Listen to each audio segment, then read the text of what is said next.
Don't forget to subscribe and let us know what you want to see next. In this world, there are monsters that are immune to conventional weapons and explosives.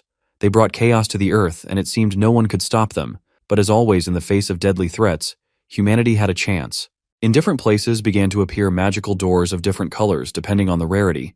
By entering these doors, people could become players with superhuman powers capable of defeating monsters. At first, the players successfully defeated the monsters, but then a portal appeared with monsters so strong that even all the players together were powerless. It was at that moment that the MC of our story, Subaru, appeared on the stage. He defeated the boss of all monsters in one blow like a true Saitama, all thanks to the power obtained from the unique rainbow door. You might wonder how he became so strong. Let's find out more about his difficult path. The scene shifts back to when Subaru is 15 years old. He's sitting on the couch watching TV with 13-year-old Taiga. They're both watching an interview with the famous gold player, Hirasaka. Subaru is completely inspired, talking excitedly about Hirasaka's achievements, but Taiga finds him loud and annoying. Frustrated, he reminds the protagonist that they aren't related by blood, so they're not real brothers. This comment hits Subaru hard, leaving him silent and sad. On the screen, the interviewer asks Hirasaka about the mysterious gate that appeared in the mansion. The hero admits they discovered a gate inside a mansion too late, which caused deadly creatures to escape.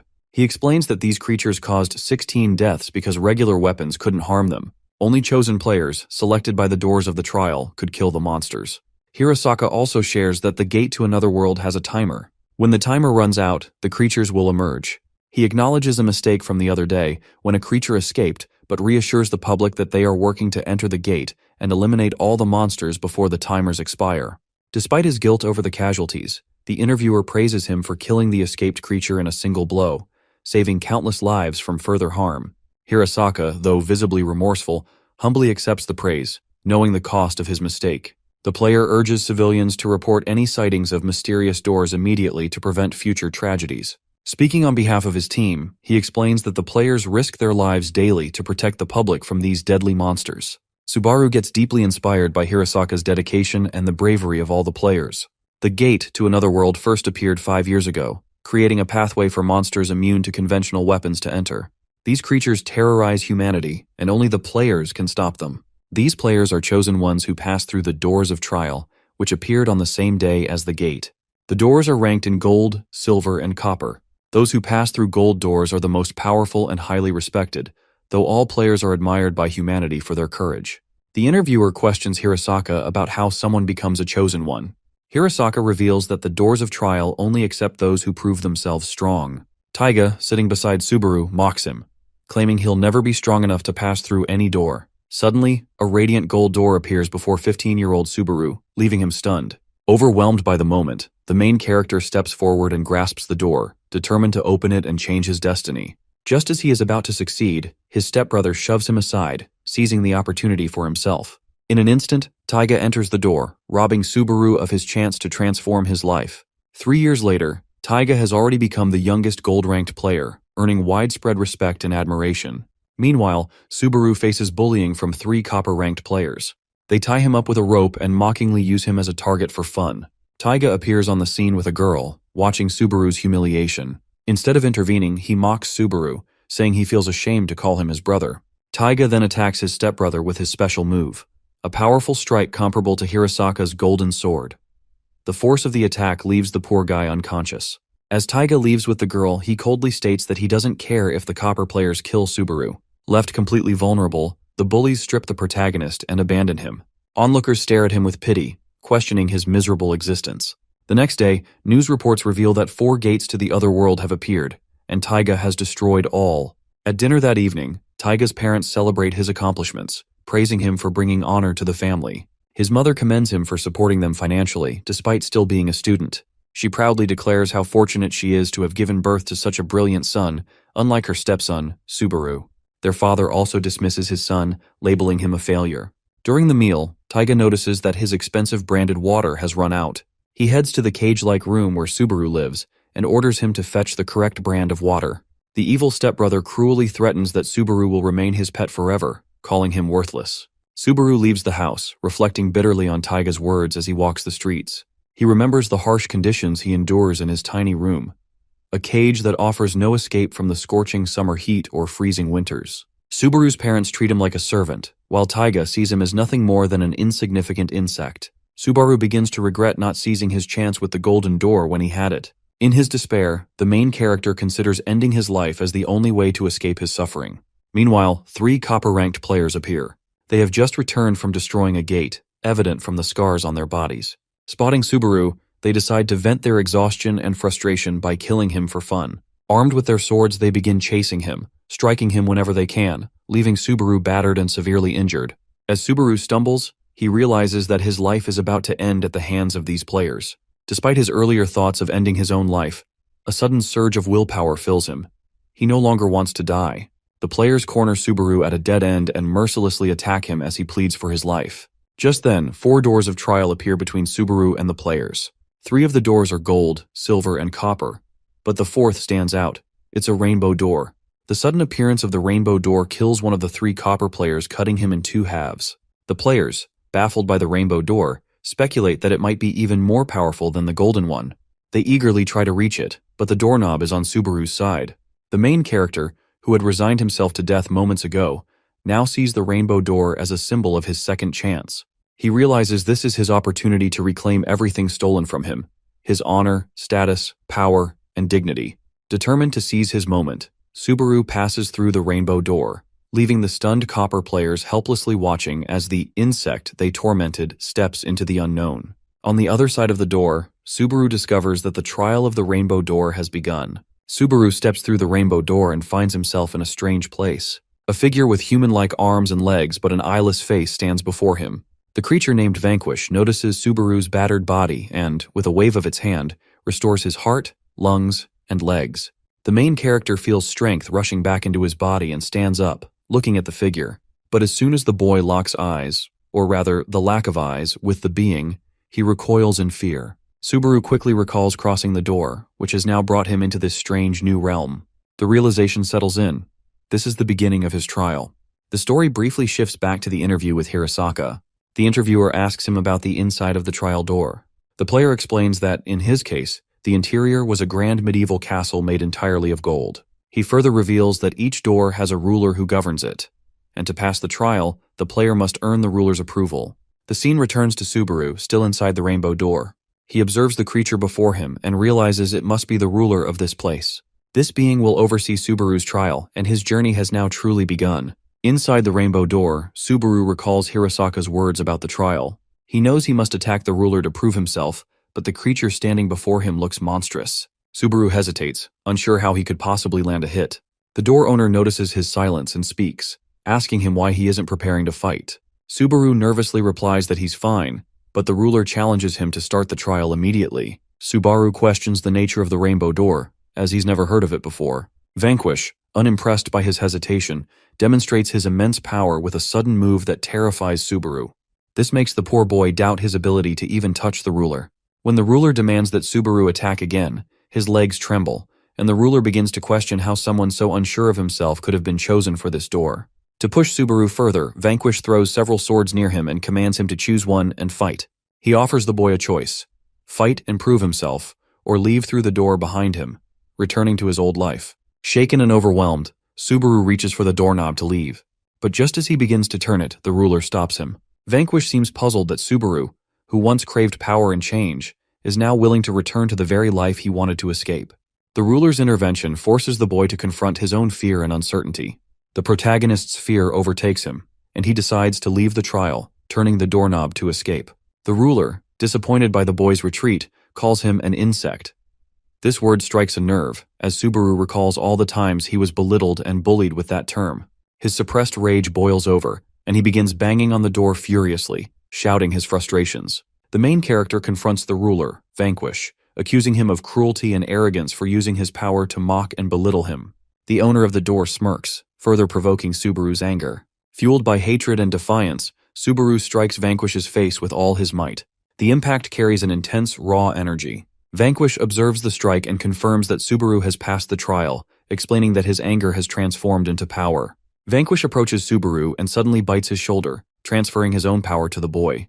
The bite causes Subaru immense pain, and in retaliation he bites Vanquish back, completing the transfer. Vanquish announces that Subaru has passed the trial and has officially become a player. Vanquish introduces himself and assures Subaru that they will meet again. Subaru receives a notification that he has been granted the level 1 blood mold skill and that the door will disappear in 30 seconds. The floor beneath him begins to collapse, and fear grips him as debris falls around him. Struggling to move, he realizes he must escape quickly. Outside the door, the copper-ranked players notice the rainbow door breaking apart. They assume Subaru has failed the trial and mock him, calling him a loser. Just as they're jeering, Subaru emerges from the collapsing door. The players are shocked to see him coming out of the door alive, and as a player, Subaru steps out of the rainbow door with his eyes glowing with vibrant rainbow colors that captivate the two copper-ranked players standing nearby. Their shock quickly turns to hostility, as Sawatari, one of the players, accuses the main character of stealing the door's opportunity. Fueled by rage, Sawatari charges at him with his sword, aiming to strike. To everyone's surprise, Subaru effortlessly dodges the attack, moving with uncanny precision as though the world around him has slowed down. Sawatari swings again and again, but Subaru evades each strike with ease. The fight takes a sharp turn when the newly emerged player grabs Sawatari's hand mid-swing, stopping his momentum completely. Sawatari's frustration boils over, and he throws a punch directly at the main character's face. Subaru braces for the impact but feels only a faint sting. A glowing screen suddenly appears in front of the boy, startling him. It displays an HP gauge, revealing his vitality at 155-173 after the punch. The screen explains that if his HP drops to 0, he will become incapacitated.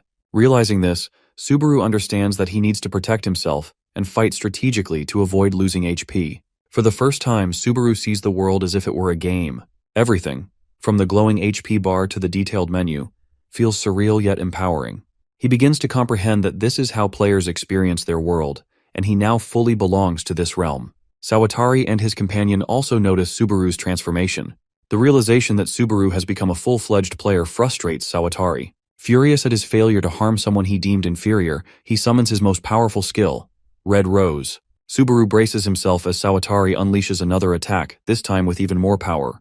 The force is overwhelming, and though Subaru manages to block it with his arms, the impact leaves him shaken. He fears the worst, expecting to die, but instead, he loses only a portion of his HP. Checking the glowing screen in front of him, he sees his vitality has dropped to 121-173, and panic starts to creep in. If he keeps taking hits like this, his HP will soon reach 0, spelling his defeat. On the other hand, Sawatari is stunned. His powerful Red Rose attack, strong enough to destroy a car, barely dented Subaru's vitality. This revelation unsettles him, and his companion, realizing the gravity of the situation, urges Sawatari to retreat. He tells him that the power of the rainbow door may even be greater than a gold door. But Sawatari, consumed by pride and fear of Subaru's potential, refuses to back down. He tells him that they need to kill him while he is still at level 1 since he fears that he may get stronger later on. While they argue, Subaru senses their murderous intent and decides to flee. But before he can escape, Sawatari's friend uses an ash-wired skill, ensnaring Subaru in unbreakable metallic-like wires. Trapped and immobilized, Subaru watches in horror as Sawatari closes in, sword drawn, ready to deliver the final blow. Desperation fuels Subaru's thoughts. He knows he needs to use a skill to save himself, but he has no idea how. As Sawatari lunges at him, something instinctive within Subaru activates. Suddenly, 4 swords emerge from his body, forming a protective shield. The swords block Sawatari's attack, surprising everyone, including Subaru himself. This unintentional skill saves him, proving that the power granted by the rainbow door might be more formidable than even he imagined. Subaru considers using blood mold on Sawatari but hesitates. Frustrated, he calls out to Vanquish for help. Moments later, Vanquish appears, warning him that this will be the last time he assists him. He explains that blood mold allows Subaru to manipulate the state of blood for 10 seconds. He also reveals that the swords Subaru wields are formed from his own blood. Vanquish urges Subaru to figure the rest out on his own and tells him to channel his hatred, using it as a weapon against his opponent. With that, Vanquish vanishes, and Subaru's swords disappear. Sawatari takes the chance to attack again with his blade. The main character narrowly dodges, but his opponent is relentless, accusing him of stealing their door and killing their friend. Subaru defends himself, arguing it all happened because they tried to kill him first. Sawatari spits back bitterly, claiming that if Subaru had just died, none of this would have happened, and their friend would still be alive. These words ignite a deep hatred within him, fueling his resolve to fight. Both fighters charge at each other. Sawatari strikes first, but Subaru counters with a powerful blow, shattering his opponent's sword. After breaking Sawatari's sword, Subaru unleashes a powerful blow, hitting him with all his strength. The force of the attack sends the opponent soaring into the sky before slamming him back down to the ground with a loud crash. Before Subaru can follow up, one of Sawatari's friends uses a wire to lift him up and carry him away. As they flee, the friend reflects in shock. Subaru has drained all of Sawatari's HP with a single strike. This realization confirms that the power of the Rainbow Door far surpasses that of the Golden Door. What's even more astonishing is that Subaru is still just a level 1 player. Meanwhile, Subaru stands in the aftermath, the adrenaline still surging through him. For the first time, he fully grasps the extent of his newfound power. He's defeated a strong opponent, and the victory fills him with a mix of relief and determination. The next morning, the police arrive at a grim scene.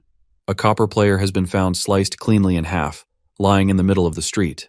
The brutal precision of the act leaves them baffled, as it doesn't seem like something a human could have done. Some speculate that it might be the work of a monster. Amidst their confusion, Hirosaka arrives at the scene.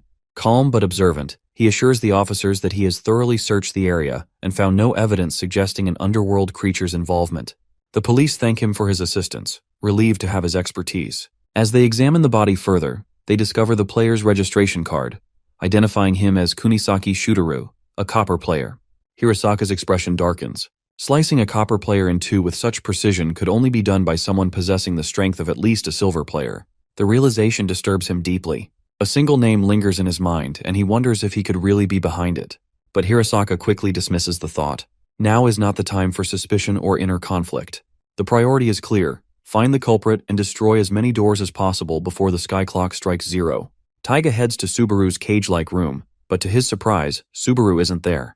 It's almost morning, and the absence feels strange. A flicker of unease settles in as he takes out his phone to check if Subaru has seen his last message. As he unlocks his phone, a shocking news alert flashes on the screen. A copper player has been killed by another player just 2 hours ago. Taiga freezes, staring at the notification in disbelief. He wonders who could have done something so brutal. Then, as he reads further, the pieces begin to fall into place. The dead player is one of the 3 who had bullied Subaru. The realization hits Taiga like a punch to the gut. Subaru was behind this. Anger flares within him, hot and sharp. If Subaru has already become a player, it means he's entered a world Taiga wanted to shield him from. The thought of Subaru crossing that line fills him with frustration. Meanwhile, Subaru finds himself in Shinagawa City, standing before the grand headquarters of the Japan Players Federation. This prestigious organization oversees all gates that appear in Japan and manages the registration of new players. For Subaru, being here feels surreal. The sight of experienced players walking confidently through the bustling halls fills him with a mix of awe and excitement. At the new member registration counter, a cheerful girl greets the group of emerging players and encourages them to register. She explains the rules. In Japan, it's illegal to invade gates without being a registered member of the Federation. Players can only level up by entering the gates and defeating their challenges. For anyone aspiring to grow stronger, registering is not just a requirement. It's the first step toward unlocking their potential. Amid this buzzing environment, Subaru's thoughts wander to the recent murder of the copper player. The incident has become a high-profile case, and according to the rules, only another player has the authority to investigate such crimes. Given its seriousness, it's almost certain that a gold player will be assigned to solve it. The possibility unnerves Subaru. If Taiga is the one to uncover the truth, Subaru knows he'll be in deep trouble. The only way out, he realizes, is to grow stronger, fast. Clearing as many doors as possible will allow him to level up. If Taiga does find out the truth, Subaru vows to be ready. He'll need the strength not just to survive but to face Taiga head-on. At the registration counter, the receptionist greets Subaru with a smile and begins explaining the basics. Rules he's already familiar with from his late-night research at an internet cafe. She patiently outlines that players can level up by clearing gates. The number of stars on a gate indicates its difficulty, and clearing a gate rewards players with stars that can be exchanged for money. He remembers the star he picked up yesterday, the one Sawatari dropped as his friend carried him away. With no money to his name, he decides to take a chance. Hesitant but desperate, Subaru hands the star to the receptionist and asks if he can exchange it for cash. His cheeks flush with embarrassment. Selling a star feels like admitting how broke he is. The receptionist's reaction, however, is not what he expects. Her eyes widen in shock as she examines the star. She asks him where he got the star. Caught off guard, Subaru fumbles for an answer and tells her that he just became a player and cleared a gate. The receptionist tells him that he has made a big mistake since clearing a gate before becoming a player is illegal. It can result in a fine of 1 million yen, or even 5 years in prison. Panic sets in as Subaru realizes the gravity of his error.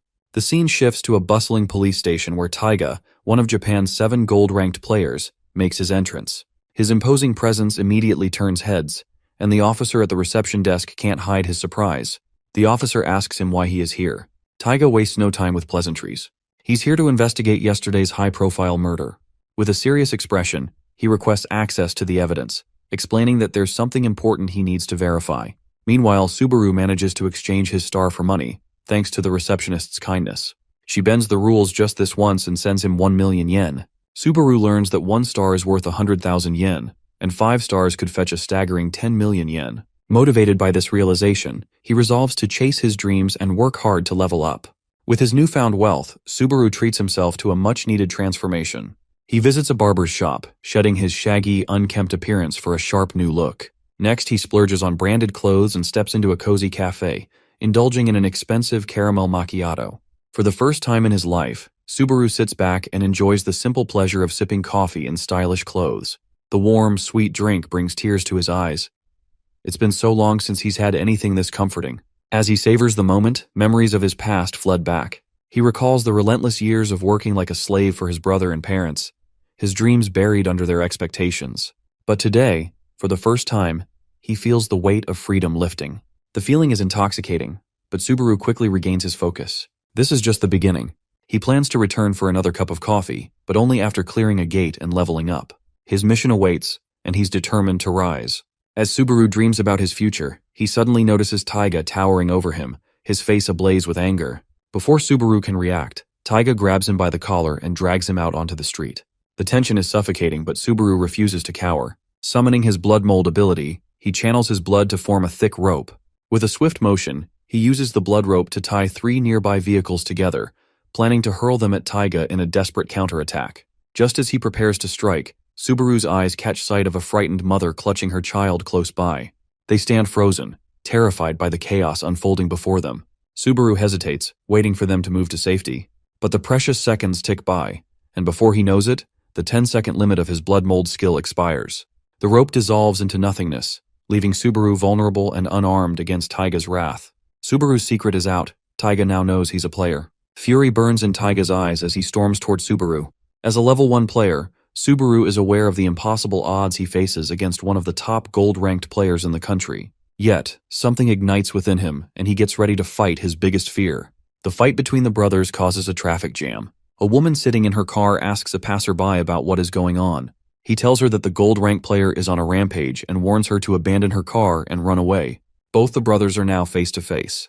Subaru asks Taiga how he knew his location. Instead of answering him, the man goes for a punch. The MC realizes that he must have figured it out through the GPS on his phone. However, it doesn't really matter now. Taiga uses his golden arm skill and tells him that he is going to die. Subaru suddenly closes his eyes and tries to contact Vanquish. His skill blood mold uses mana to manipulate blood, so if he gets carried away, he will dry all of his mania in no time. Subaru doesn't care about any of that for the moment. He only needs to think about surviving. With no warning, Taiga launches his golden arm straight towards our boy, but he manages to dodge it. He knows that he has to find out a way to use his blood mold ability. Before he can even land, Taiga appears behind him and goes for another attack. Subaru barely manages to get out of the way. He knows that if he gets once, he will die. Taiga gets a bit annoyed and calls him pathetic for using such a skill. He thinks to himself that he only needs to catch him down. However, Subaru suddenly covers himself in a red smoke. He appears behind his brother and uses his hatred to fuel himself. His punch is still not powerful enough, and he ends up hurting his own wrist. This was the same attack which defeated Sawatari in a single blow, and it had no effect on his brother. While he is still in pain, Taiga lands a hit on him which drains almost all of his health. Subaru still isn't ready to give up. He uses his smoke to blind Taiga and hits him with the toughest blood he can make. To his shock, it does nothing to the gold rank. He seems to be in a completely different level than him. Subaru realizes that he can't beat his brother no matter what he tries. Taiga knows that he has to kill him right now because if he allows him to level up, he may cause problems later on. He hits him as hard as he can, but surprisingly, it does no damage to Subaru. As he looks down, he notices an airbag made out of blood. At least this is what he thinks it is. In reality, Subaru has made a sticky substance out of blood. Taiga tries his best to get it off his hands, but it doesn't work. The effect of blood mold lasts for 10 seconds, so Subaru knows that he has to give it his all and not think about his mana. He creates several other bubbles and launches them all at his brother. Taiga furiously asks him if he really thinks he has won. Our boy tells him that he isn't even thinking about whining. He is simply trying to survive, and he will succeed in that. Using whatever mana he has left, he covers his entire body in the sticky blood and uses a rope to get out. After the duration of the skill ends, he creates a smokescreen so Taiga can't chase after him. Taiga is almost fuming that he let him escape and promises to hunt down and end his life. Suddenly, he feels an overwhelming presence around him. He then notices the top 3 gold rank players walking towards him. He tells them that he doesn't have any time to explain what he is doing, but before he can go anywhere, he gets shackled by some golden chains. Taiga can't believe that the top gold rank players are after him. Hirasaka points his sword towards him and says that they are restraining him. Meanwhile, our boy is almost on the verge of death. He has 5 health and 2 mana left. He couldn't land a single hit on his brother, and he knows that if he finds him again, he is dead. His clothes are also torn apart, and the rest of his clothes are at the cafe. He knows that in order for him to obtain freedom, he has to fight and get stronger. Somewhere else, groups of players argue with a girl about the reservation of a gate. She tries to tell them that she has already reserved the gate, but they won't listen. When it starts getting a bit heated, she smiles and prepares to remind them who she really is. She is a copper rank player named Sayaka. We then see the guys mocking her as she gets beaten by the group. They ask her for her level, and she tells them that she is at level 8. The guy who destroyed her is at level 13, and she couldn't even beat him alone. Another asks her to just give them the gate since it is about the survival of the fittest. She stands her ground and tells them that she already knows it, and this is exactly why she can't afford to lose to them. As one of them prepares to attack her, he gets interrupted by a voice. Subaru enters the scene and asks them if they are deciding who gets to go inside the door based on survival of the fittest. He calmly asks them if he can also join them.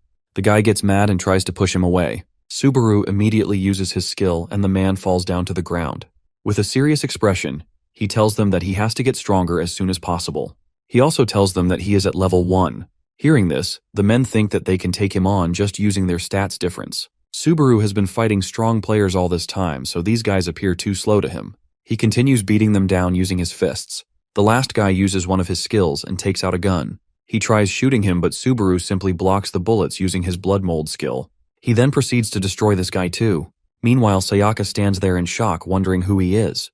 Because of his skills, she thinks to herself that he must be at the gold rank. Subaru undresses one of the men and walks inside the door wearing his hoodie. Before she can figure out what is happening, he has already stolen her door.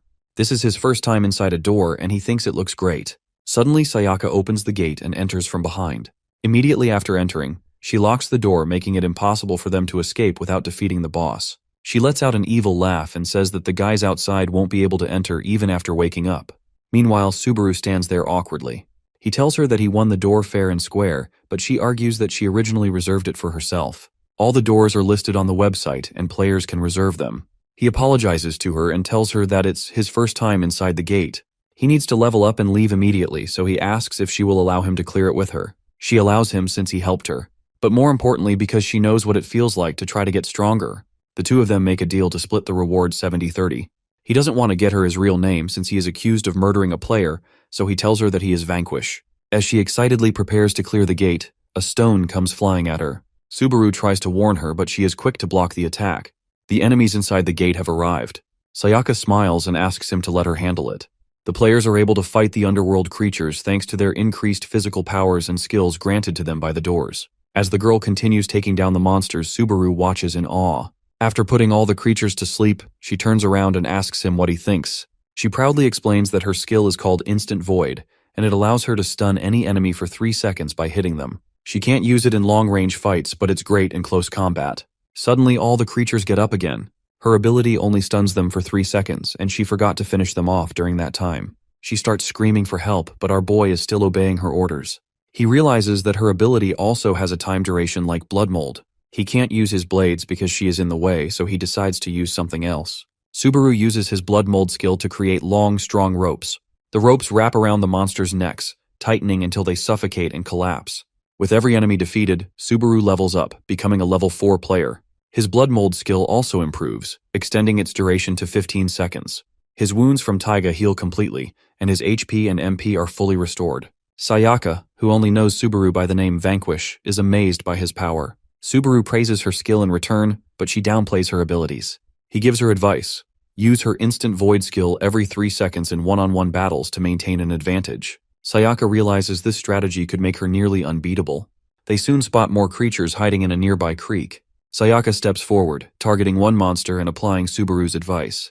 With precise timing, she defeats it easily. Encouraged, she calls out the rest of the hidden creatures and starts taking them down one by one. As Sayaka handles the smaller enemies, a massive figure approaches. The boss. It's a level 17 goblin chief, accompanied by a level 12 large kobold. Subaru tells Sayaka to continue fighting the others while he faces the boss alone. The two enemies charge at Subaru, using a level 2 skill called Forage. The powerful attack could have been deadly, but Subaru defended himself by forming a blood shield. His improved skill holds strong, allowing him to survive the hit. Meanwhile, Sayaka keeps eliminating the smaller monsters. She doesn't even consider joining Subaru in the fight against the boss. To her, her level 8 skills seem insignificant against such a strong silver-class archer enemy. Subaru struggles against the boss as the goblin chief uses long-range archer skills, while the kobold relies on swift invade and hit attacks. The relentless combination leaves Subaru unable to land a strong counterattack. The boss then unleashes a skill called Perforation, a powerful move capable of piercing even Subaru's blood shield. Trapped in the attack, Subaru braces for the worst. Suddenly, Sayaka appears and strikes the kobold directly in the face. She uses her instant void skill, shocking Subaru. As it should only work with a level difference of 3, it quickly becomes clear. Sayaka has defeated all the other monsters and leveled up. Subaru seizes the moment, forming a blood rope to tie up the kobold and kill it instantly. The victory levels him up to a level 6 player, fully restoring his HP and MP. With the kobold gone, Subaru focuses on the goblin chief. He forms a blood hand and lands a direct blow to the archer's face, killing the boss in one strike. As the boss falls, Subaru levels up once again, extending his blood mold skill duration to 20 seconds with improved efficiency. Together with Sayaka, Subaru successfully clears his first gate. Subaru and Sayaka clear the gate, leaving them only 30 seconds to exit before it collapses. Outside, the bully players wait, surprised to see the duo emerge so quickly. Clearing a 2-star gate normally takes at least 2 hours, but Subaru and his partner finish it in just 15 minutes. The remaining time from the gate is used to rewind the sky clock, a critical mechanism preventing the world from ending. Everyone knows the world will collapse if the clock reaches 0, and only players can extend time by clearing gates. The bullies, initially hostile, are now impressed.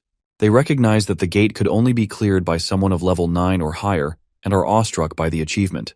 They hail Subaru for his strength and leave without conflict. Their sudden change in behavior takes aback Subaru, but his partner explains they are likely afraid of his power now.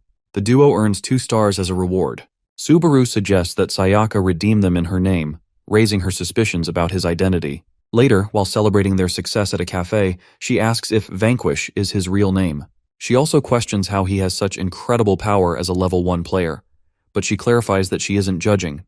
She is only curious. Sayaka confesses she is grateful to Subaru for saving her and expresses her desire to clear future gates together as teammates. Subaru reveals his true name and agrees to partner with her in upcoming quests. He shares the events of the past 2 days, and Sayaka realizes his situation is worse than she imagined. She acknowledges Subaru must grow stronger to face his stepbrother Taiga. In turn, she shares her own story. She has 2 sisters who are silver-ranked players. Once part of the same team, they excluded her because she was weaker. Now she is determined to prove them wrong by becoming stronger. With shared struggles and ambitions, the two form a pact to help each other grow and achieve their goals. Meanwhile, the scene shifts to Hirasaka and the other gold-ranked players at the headquarters. They have restrained Taiga, a move that creates a shortage of gold players needed to clear 5-star gates. Hirasaka suggests including copper-ranked players to help with these high-level challenges. He informs the group that there are currently 7 5-star gates in Tokyo, all of which need immediate attention. A top-ranked player announces that Team Julieta, led by level 38 player Hizaki Julieta, will handle the gates in Meguro City. Subaru and Sayaka cross paths with the silver-ranked team at the headquarters, curious about their destination. Sayaka advises Subaru to stay focused on redeeming their stars and booking their next gate. Coincidentally, they choose a gate located in Meguro City, the same place where Team Julieta is headed. The gate they are headed to is a 2-star gate located at the top of a staircase. Sayaka lies in Subaru's lap covered in blood, her injuries severe. Subaru's fury is palpable as he silently vows to destroy whoever hurt her. The scene shifts to the duo, heading toward their newly booked gate. Subaru asks about its nature, and Sayaka explains that they can enter and exit freely as long as the gate remains unlocked from the inside. They reach the entrance, marked by a massive spiral staircase that seems perfect for Sayaka's abilities. Taking the lead, she begins the ascent while Subaru locks the gate behind them to initiate the quest. As soon as the quest begins, skeletal enemies emerge from below the staircase. Subaru notices an ominous light at the bottom, which he suspects belongs to the boss. Thousands of skeletons begin swarming upward. The first one lunges at Sayaka, but Subaru shields her with his blood. She counters, destroying the skeleton with a quick strike. Both realize the enemies are all above level 10, and the locked gate means they must eliminate every single one before they can leave. Subaru takes charge of defense, advising Sayaka to focus on striking the enemies one by one. Subaru gets a feeling that the boss is far more powerful than their previous opponent. Subaru suggests alternating their efforts for rest, but she insists that leveling up rejuvenates her, negating the need for breaks. She encourages Subaru to fight with full force until he too levels up. Inspired, the main character uses his MP to unleash a blood tide, sweeping across the staircase and trapping thousands of skeletons in a single attack. Sayaka seizes the opportunity, eliminating numerous foes within the tide and leveling up to 14.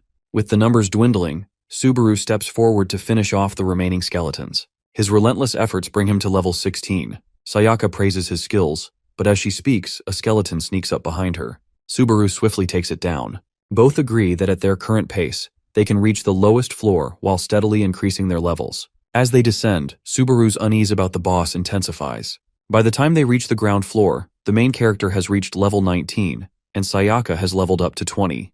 They finally face the boss, a towering level 29 skeleton known as the late Empress Judith. Her long-range attacks and erratic movements make her an intimidating foe. Subaru realizes he must take the lead in this fight. Judith keeps attacking relentlessly, but Subaru uses his blood as a shield, deflecting her strikes. The two soon realize they can't get close to her as long as the attacks continue. The main character notices Judith is relying on her MP to power these moves, and starts wondering if his blood mold skill could be effective against her. He rules out Sayaka's instant void due to the vast level gap, deciding instead to try blood mold. Before acting, Subaru looks at his partner and thinks about their promise to grow stronger together. If he defeats Judith alone, Sayaka won't get the experience points they need to stay evenly matched. With this in mind, he tells her he'll focus on blocking the boss's attacks, giving her the chance to strike. Using blood mold, Subaru restrains Judith, trapping her in place.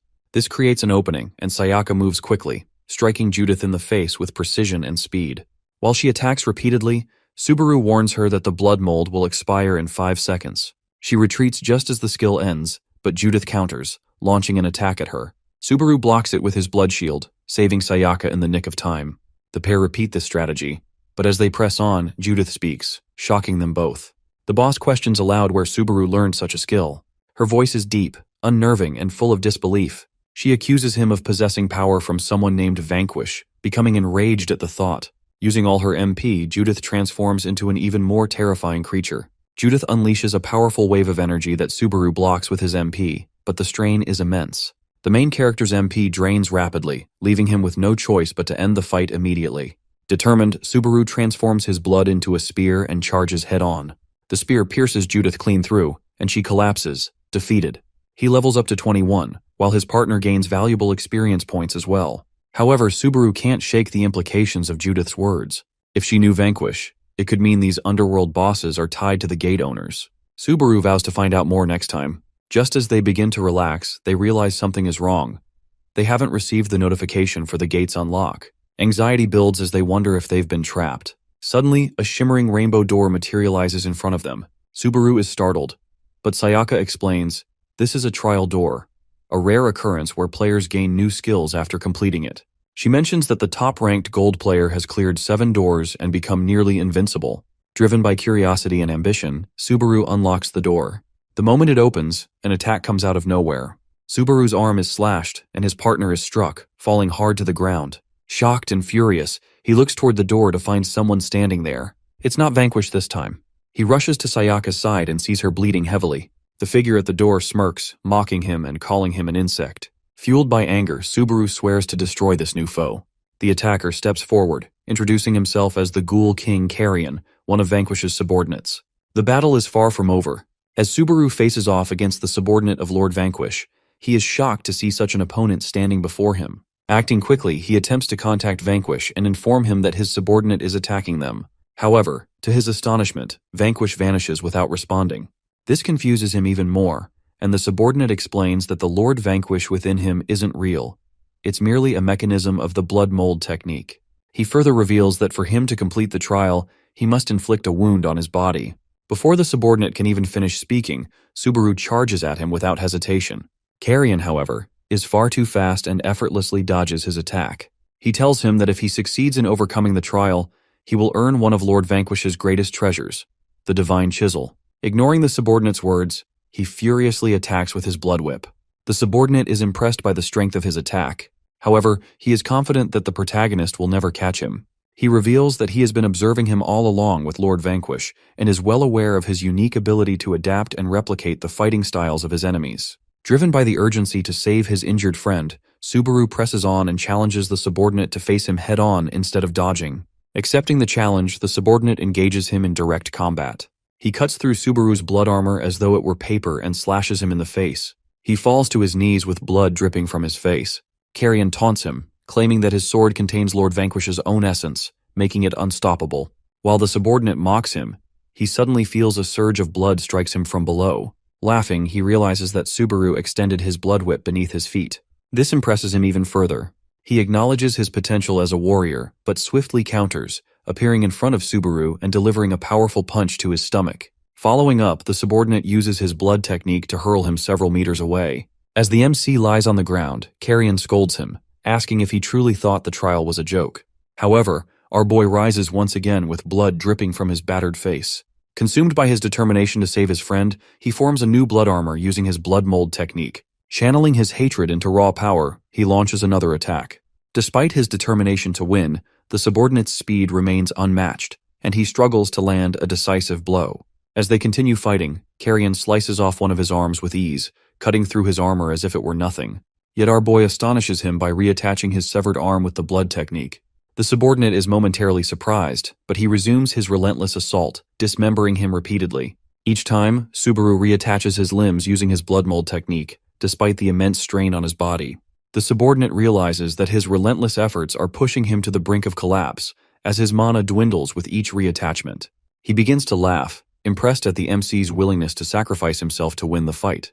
Carrion recalls a conversation with Lord Vanquish, who spoke of Subaru's tenacity. Even when faced with overwhelming pain and odds, he had the audacity to bite him back.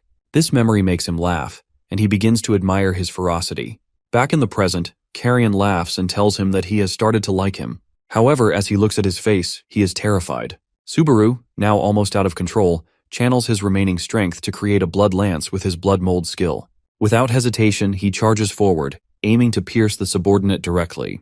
At this point, he is not even trying to inflict a wound, but to finish him off at once. Subaru slashes Carrion in half, but to his surprise, Carrion doesn't die. Instead, he laughs and asks if Subaru really thinks he can skip grades by killing him. Subaru glares at him and snaps, telling him to just hurry up and die. He's desperate to take his friend, Sayaka, to the hospital, but he can't do that until he gets out of the gate. Carrion sighs and tells Subaru not to panic, explaining that time flows differently inside and outside the gate. He then asks Subaru how he plans to survive since his mana pool is about to run out. Subaru replies that he doesn't have another way to beat him. This was his only choice. He just wants to save Sayaka before he dies. Hearing this, Carrion looks annoyed and asks if Subaru is in love with the girl. Subaru starts crying and denies it, saying that it's not about love. He made a promise with Sayaka to never abandon each other, and she's the first friend he ever made in his entire life. Carrion falls silent, the words hitting him hard. He remembers how Vanquish saved him when he was younger, and the promise he made to never abandon or betray him. Realizing his mistake, Carrion apologizes to Subaru. He then hands Subaru the divine chisel and grants him a special skill for skipping grades. Subaru, confused, asks why Carrion is giving him all this if he's going to die anyway. Carrion reminds him that since Subaru defeated him, he has successfully cleared the gate. Subaru levels up, recovering all of his health and mana. Carrion reveals that he is an underworld creature, part of the same kind as Lord Vanquish. He says he doesn't have much time left to explain, but tells Subaru something important. If one of his friends ever dies, he can use a skill called Blood Usurper on them. Subaru stands there confused, unsure what Blood Usurper even means. Before disappearing, Carrion tells Subaru to remember his words. The gate's quest ends and Subaru evacuates with Sayaka. He realizes he just cleared a 2-star quest. Meanwhile, the sky clock begins counting down the remaining time, but Subaru doesn't care. He immediately takes out his phone and calls an ambulance to get help for Sayaka. Elsewhere, in a 5-star gate, a group of heroes struggles to fight off creatures. The gate is led by Mr. Julieta, who watches in horror as his crew members die one by one. They are up against a level 59 sky whale that attacks them with powerful water balls. Julieta starts to panic. This isn't even the main boss yet. One of the remaining heroes asks him what their next move is, pointing out that they can't escape unless most of the players in their group die. Julieta glares at him and, without hesitation, stabs him in the head, thinking his own life is far more important. Suddenly, a notification appears. The majority of players in the group have died. Julieta starts laughing, realizing he can now leave the gate. The remaining players shout at him, begging him not to abandon them, saying the whale will escape into the real world. Ignoring them, Julieta orders them to keep the creature at bay while he runs for the exit. As Julieta escapes the gate, he gets a notification that all of his group members have died.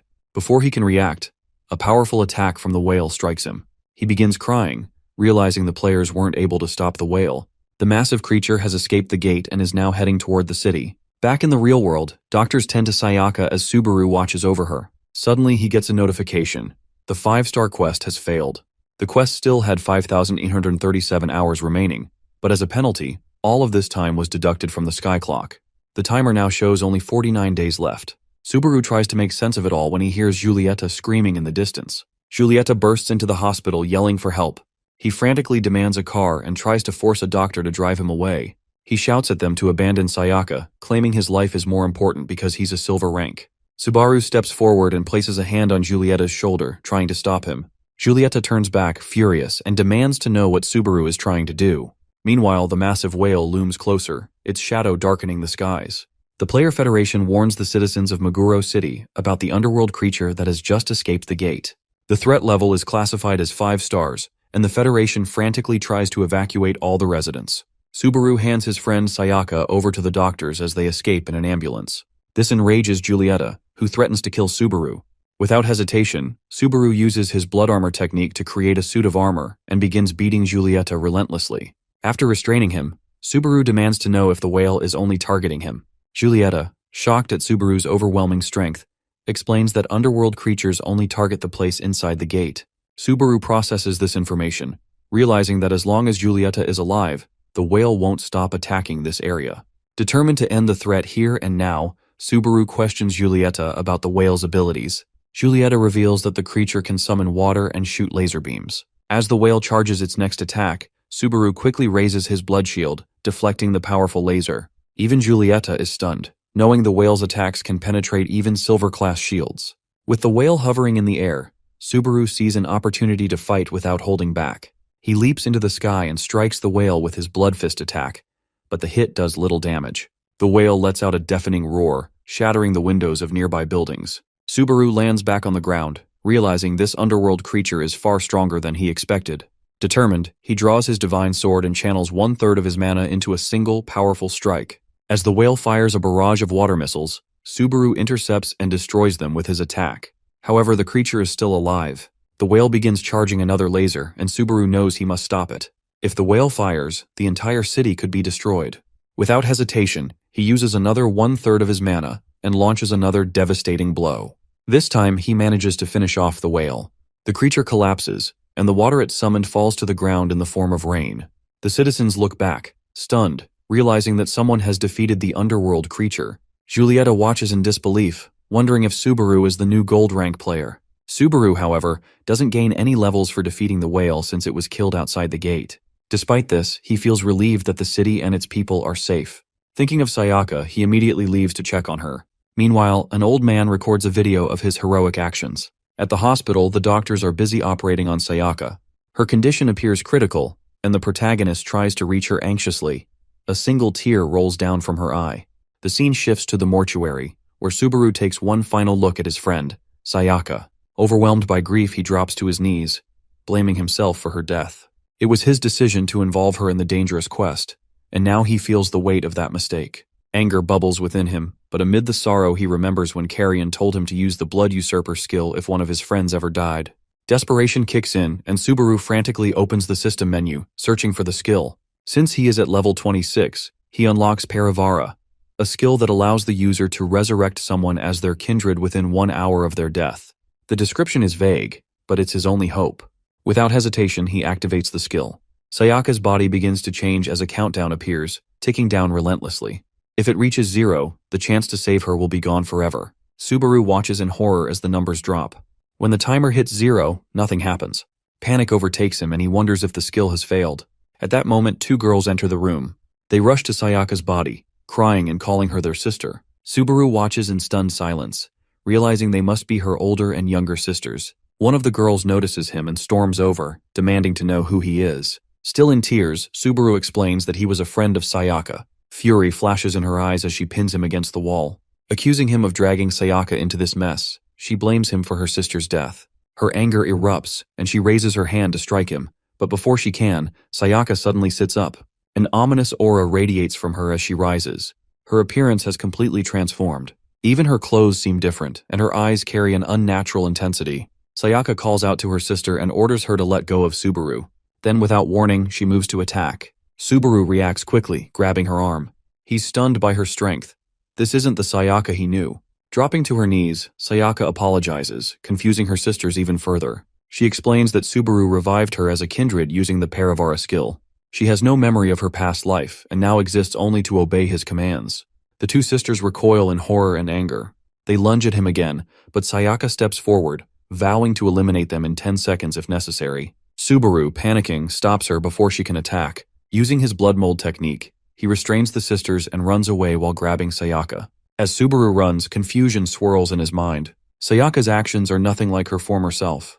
Her memories are gone, and her personality is unrecognizable. She asks him if he intends to let the sisters live, but Subaru knows he needs answers.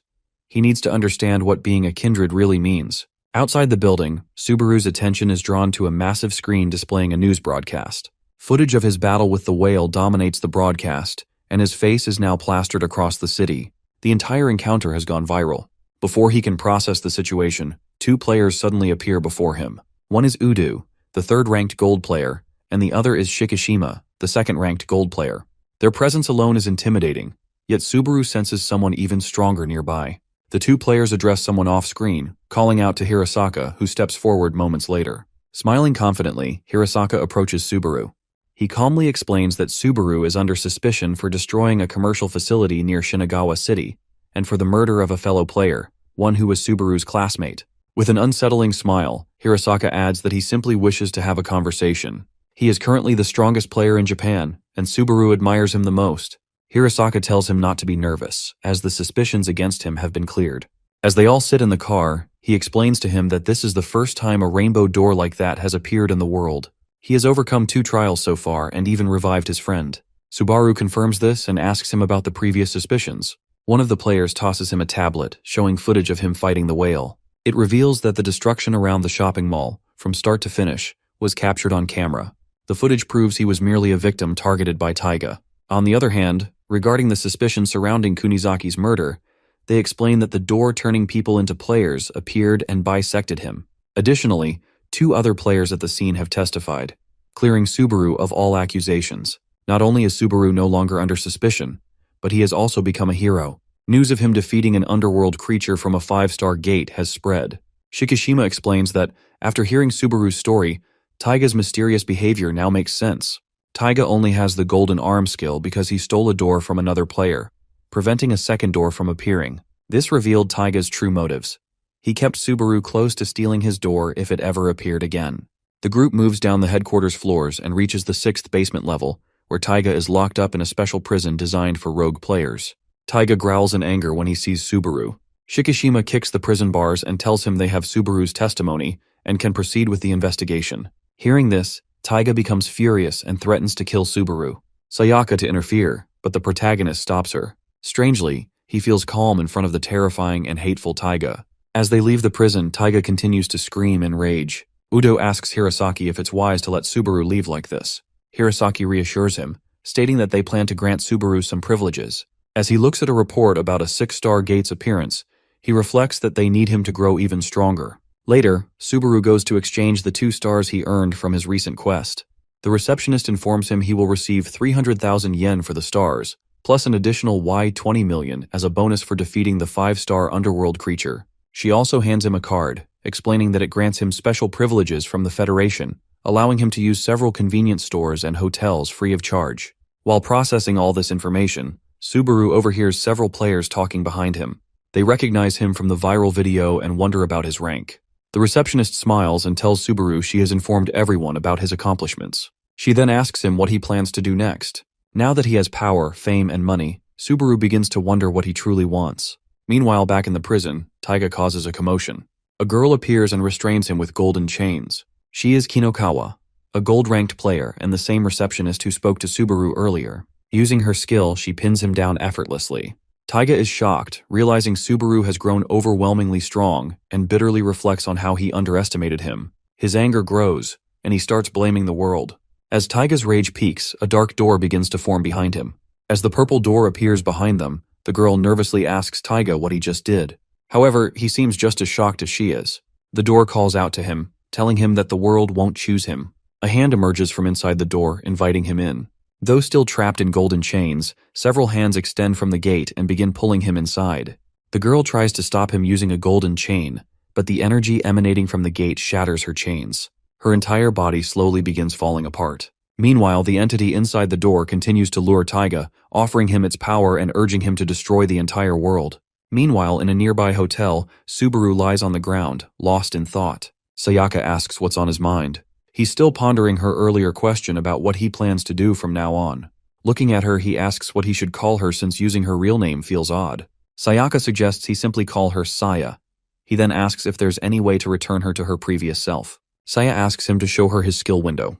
Seeing that his next skill unlocks at level 35, she explains that another door is likely to open at that point. She suggests he could ask the beings on the other side of the door if they can bring his friend back. Grateful for the advice, Subaru decides to focus on leveling up.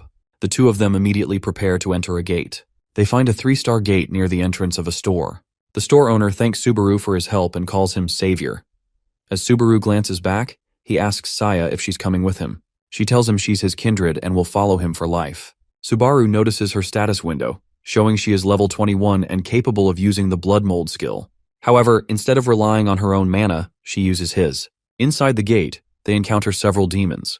Saya asks for permission to use his mana, and Subaru agrees, wanting to see her strength. Sei uses the blood mold skill to create a blood round, clearing all the enemies in one swoop. Subaru realizes how useful her skill is, though Saya remarks it's less effective against powerful foes. Eventually, they face the boss. Subaru orders Saya to stay back and swiftly defeats it with his divine sword. They complete the 3-star quest in just 10 minutes and 49 seconds. Subaru's level increases by 2 for clearing the quest. With the 3-star challenge being too easy, they decide to try a 4-star gate. Suddenly, they hear the voice of Shikishima, who praises their quick success. Subaru asks what he's doing there, and Shikishima explains that Taiga has escaped prison. Moreover, the 4th-ranked gold player, Sakura, was crushed while restraining him with her golden chains. Shikishima reveals that Sakura was also acting as a receptionist, which shocks Subaru, who never suspected she was a player. As they drive away, Shikishima explains that due to the current situation, gold players must team up to clear the gates. He volunteers to team up with Subaru, warning him not to disappoint. Shikishima believes Taiga will target Subaru first. Confident in their abilities, Shikishima takes Subaru to their first gate, convinced they can easily conquer it. Subaru believes that Shikishima's Golden Parade skill allows him to shoot invisible fire bullets from his fingers. However, when he sees Shikishima use the skill, he is shocked to witness meteorites raining down on their enemies. The underworld creatures they face are far from weak, yet Shikishima makes them seem like mere 1-star creatures, eliminating all of them in a single attack. After the battle, Shikishima explains that gold players must follow strict rules outside the gates. They are prohibited from using skills beyond their first one, as higher-tier skills can cause catastrophic damage in the real world. After wiping out the enemies, he signals Subaru to move forward. Shikishima elaborates that the top gold players earn the title of the 7 Knights, bestowed upon them by the owners of their respective doors. The entity that granted Shikishima his power is an incarnation of Dragoon. The skill he just used is called Barrage of Dead Flames. As they approach the next gate, Shikishima tells Subaru to start scouting for future gates. Shikishima then eliminates the boss in a single attack, clearing the gate in just 52 minutes. Subaru is stunned by the immense strength of a gold player. Shikishima apologizes for finishing the gate by himself, and promises that the next one will be Subaru's challenge. The next gate is a glass waterfall stage with a 4-star difficulty rating. The entire terrain is coated in ice, making movement difficult. In these types of areas, there are no low-level creatures. Players face only a single boss. The boss, a level 42 class spirit shaped like a cat, immediately lunges at Subaru. Subaru blocks the attack with his divine sword. As he prepares for a second strike, he notices the boss already regenerating. Realizing his divine sword consumes too much mana to finish the fight, Subaru hesitates. Sei offers to support him, but Shikishima stops her. He wants Subaru to face the boss alone, assuring her he will step in if Subaru is on the verge of defeat. As Subaru continues to battle, he realizes his blood mold skill is incompatible with the icy terrain. Running out of options, he uses his skill to blindfold the cat, but the boss still manages to track him. The second gold player watching the fight begins to think Subaru is too inexperienced to handle such a rare and powerful boss. However, Saya confidently tells them not to underestimate Subaru. She points out that he has already devised a counterattack. Subaru uses his blood technique to create a rope and wraps it around the cat. Knowing the boss lacks joints or conventional senses, he decides against striking it with the divine sword.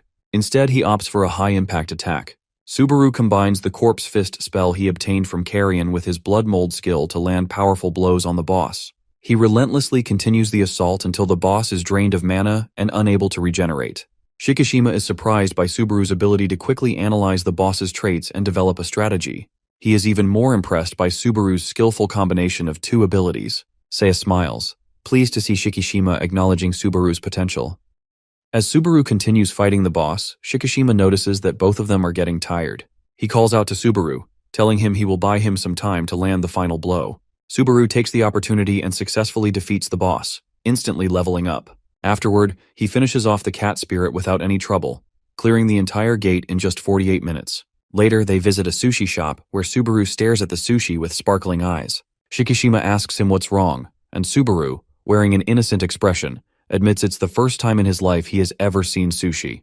Meanwhile, Saya plays with the cat spirit Subaru received after defeating the boss. The spirit allows Subaru to regenerate the boss using his mana whenever needed. Shikishima compares it to Hirasaka earrings, which grant plus 150% mana, and a coat that reduces damage taken by 50%. He mentions that his divine sword is also a reward he earned after defeating Carrion. Subaru asks what the cat spirit is useful for. Shikishima explains that it's rare to have an underwater creature as a summon and suggests giving it a name. After thinking for a moment, Subaru settles on the name Sushi. As they eat, they suddenly hear loud noises coming from outside. An underworld creature, a level 54 griffin, has emerged from the gate. Subaru and Shikishima immediately rush out. The griffin captures a little girl, but as it flies away, it is stopped by Shikishima and Saya working together. Subaru quickly strikes, causing Griffin to drop the girl safely into his arms. He gently places her on the ground. A man frantically approaches, calling out the girl's name. Subaru recognizes him as one of the people who bullied him when he was powerless. The man, Savatari, turns out to be the girl's older brother. Shikishima calls him out, asking if he's the same person who bullied Subaru, and demands he thank Subaru for saving his sister. Savatari, however, refuses to express gratitude to someone like Subaru. The girl, ignoring her brother, immediately thanks Subaru and the others. Savatari scolds her for thanking Subaru, then turns to Subaru, calling him an insect. He mocks Subaru, asking why he is in such a good mood and if he plans to take revenge. Subaru remains calm, simply smiling in response. This infuriates Savatari, who grabs Subaru by the shirt, claiming he wishes he had been chosen by a stronger door. Subaru, unfazed, responds that he has heard Savatari's testimony and knows he isn't a murderer. He thanks him and walks away without saying anything else. Savatari stands there shocked. Shikishima observes and thinks that Savatari will eventually understand how different Subaru is. The three friends return to the sushi shop and continue their meal. Meanwhile, the girl asks Savatari what's wrong with him. He grabs his head, overwhelmed by his feelings of inadequacy. The next day, when Subaru returns to the sushi shop, he finds it closed. At the same time, Savatari deletes an old video from his phone showing him bullying Subaru. One of his friends questions if he really deleted the video, and Savatari admits he did. He explains that it's not out of fear of Subaru seeking revenge but doesn't elaborate further. As he looks at his phone, his friend notices commotion on the school grounds and points it out. Subaru receives a call from Shikishima, who informs him that Taiga has appeared at his school. Savatari receives a message from his sister Kana, who tells him that she would like to eat pork cutlet for dinner. He takes a moment to think before replying. Suddenly, his friend frantically pulls him away from his phone and points to the stadium. The two of them look out the window of the classroom in fear. Outside, they see Taiga walking out of a purple door with a terrifying aura surrounding him. A mysterious dark door appears next to Savatari and his friend in the gym by the ring. It's not just them. Mysterious doors have started appearing everywhere, and someone seems ready to open one. Taiga announces to the entire school these doors can grant them a new power strong enough to rival a gold rank. Everyone thinks about his words in confusion as he invites them to enter the gates and join forces with him. Meanwhile, Shikishima shows a photo of the newly revamped Taiga to Subaru and tells him that he has entered the school. Bro is more worried about him copying his hairstyle. As they all rush to the school, Subaru asks about the door behind Taiga in the photo. Shikishima says he doesn't know much but suspects it's something bad. The group takes the shortest route to the school. At the school, Savatari stares at the door while his friend wonders if they should go in or not. At the same time, Taiga enters the classroom and asks them what is troubling them so much. He questions if they are okay with being weak while there are players stronger than them who have overcome the same trial. Savatari stands there, lost in thought as he recalls his past. He remembers Kana sitting in a messy room, crying and wondering why their parents weren't there. She blames herself, thinking they don't love her. He reassures her with a smile, telling her she has him and asking her not to cry. On the streets, workers kick him as he digs through trash. Cold and hungry, he passes a house where a family celebrates their son's birthday. As the mother notices him staring inside, she quickly closes the curtains. Saddened, he wonders what will happen to Kana when he's gone. He collapses, ready to give up when a 5-star bronze door appears before him. Back in the present, Sawatari asks Taiga why he is doing all this since he is also among the chosen ones. Taiga laughs and tells him that it was Subaru who was the chosen one and he simply stole his door. They are told that the doors choose people based on the purity of their soul, and he can't believe for a second that his soul is inferior to Subaru's. Knowing that he was able to get a rainbow door angers him. He insists Subaru should have stayed beneath him forever and declares his intent to change the world using the back door that chose him. Taiga then asks Sawatari to join forces with him since they both want to take revenge on Subaru. Sawatari doesn't feel the same, but he also can't refuse his offer since he fears he might get killed. He wants to stay alive for his sister. As he walks towards the door with his friend, he hears a notification on his phone. It's a message from Kana, thanking him and calling him kind for agreeing to have pork cutlet. This takes him back to the past once again. When the bronze door appeared before him again, he saw it as a chance to provide for Kana. At school, Sawatari formed a group of bullies to get back at those who wronged them. The group learns that Taiga has joined their school and hears his brother studies there too. They find Subaru in a classroom, nervous and wearing glasses. Sawatari mocks him, throwing stones and smearing him with a dirty mop. Despite Kana's praise, he realizes he's not truly kind. He is just a weakling who has done bad things to someone weaker than him. Standing before the door with his phone in hand, he wonders what to do. He suddenly asks his friend Itoshima to make a pork cutlet for his sister tonight. The friend is confused but agrees. Sawatari then looks at him with a smile and asks him to also apologize to his sister on his behalf. He turns back to Taiga and prepares to fight him with his powers. Taiga asks him why he is doing it. Sawatari reveals that Subaru had saved his sister the previous day. He recalls that he never blamed him, but instead thanked him. This made him feel insignificant. He remembers lying on the ground, exhausted, thinking about Kana and what would happen to her after he was gone. He also remembers how Subaru selflessly killed the griffin and saved his sister. No matter how terrible the world became, Subaru's presence always made things feel like they'd be okay. Hearing this, Taiga jumps from the windowsill to the ground and asks him if he is really trying to get close to the guy he bullied. Sawatari says that he doesn't care about all that anymore since he knows that Subaru has a big heart and he will forgive him. Meanwhile, Subaru and the gold rank have almost reached the school. Taiga hears all of this with a shocked expression, but when he gets called pathetic, he loses it and grabs Sawatari's head.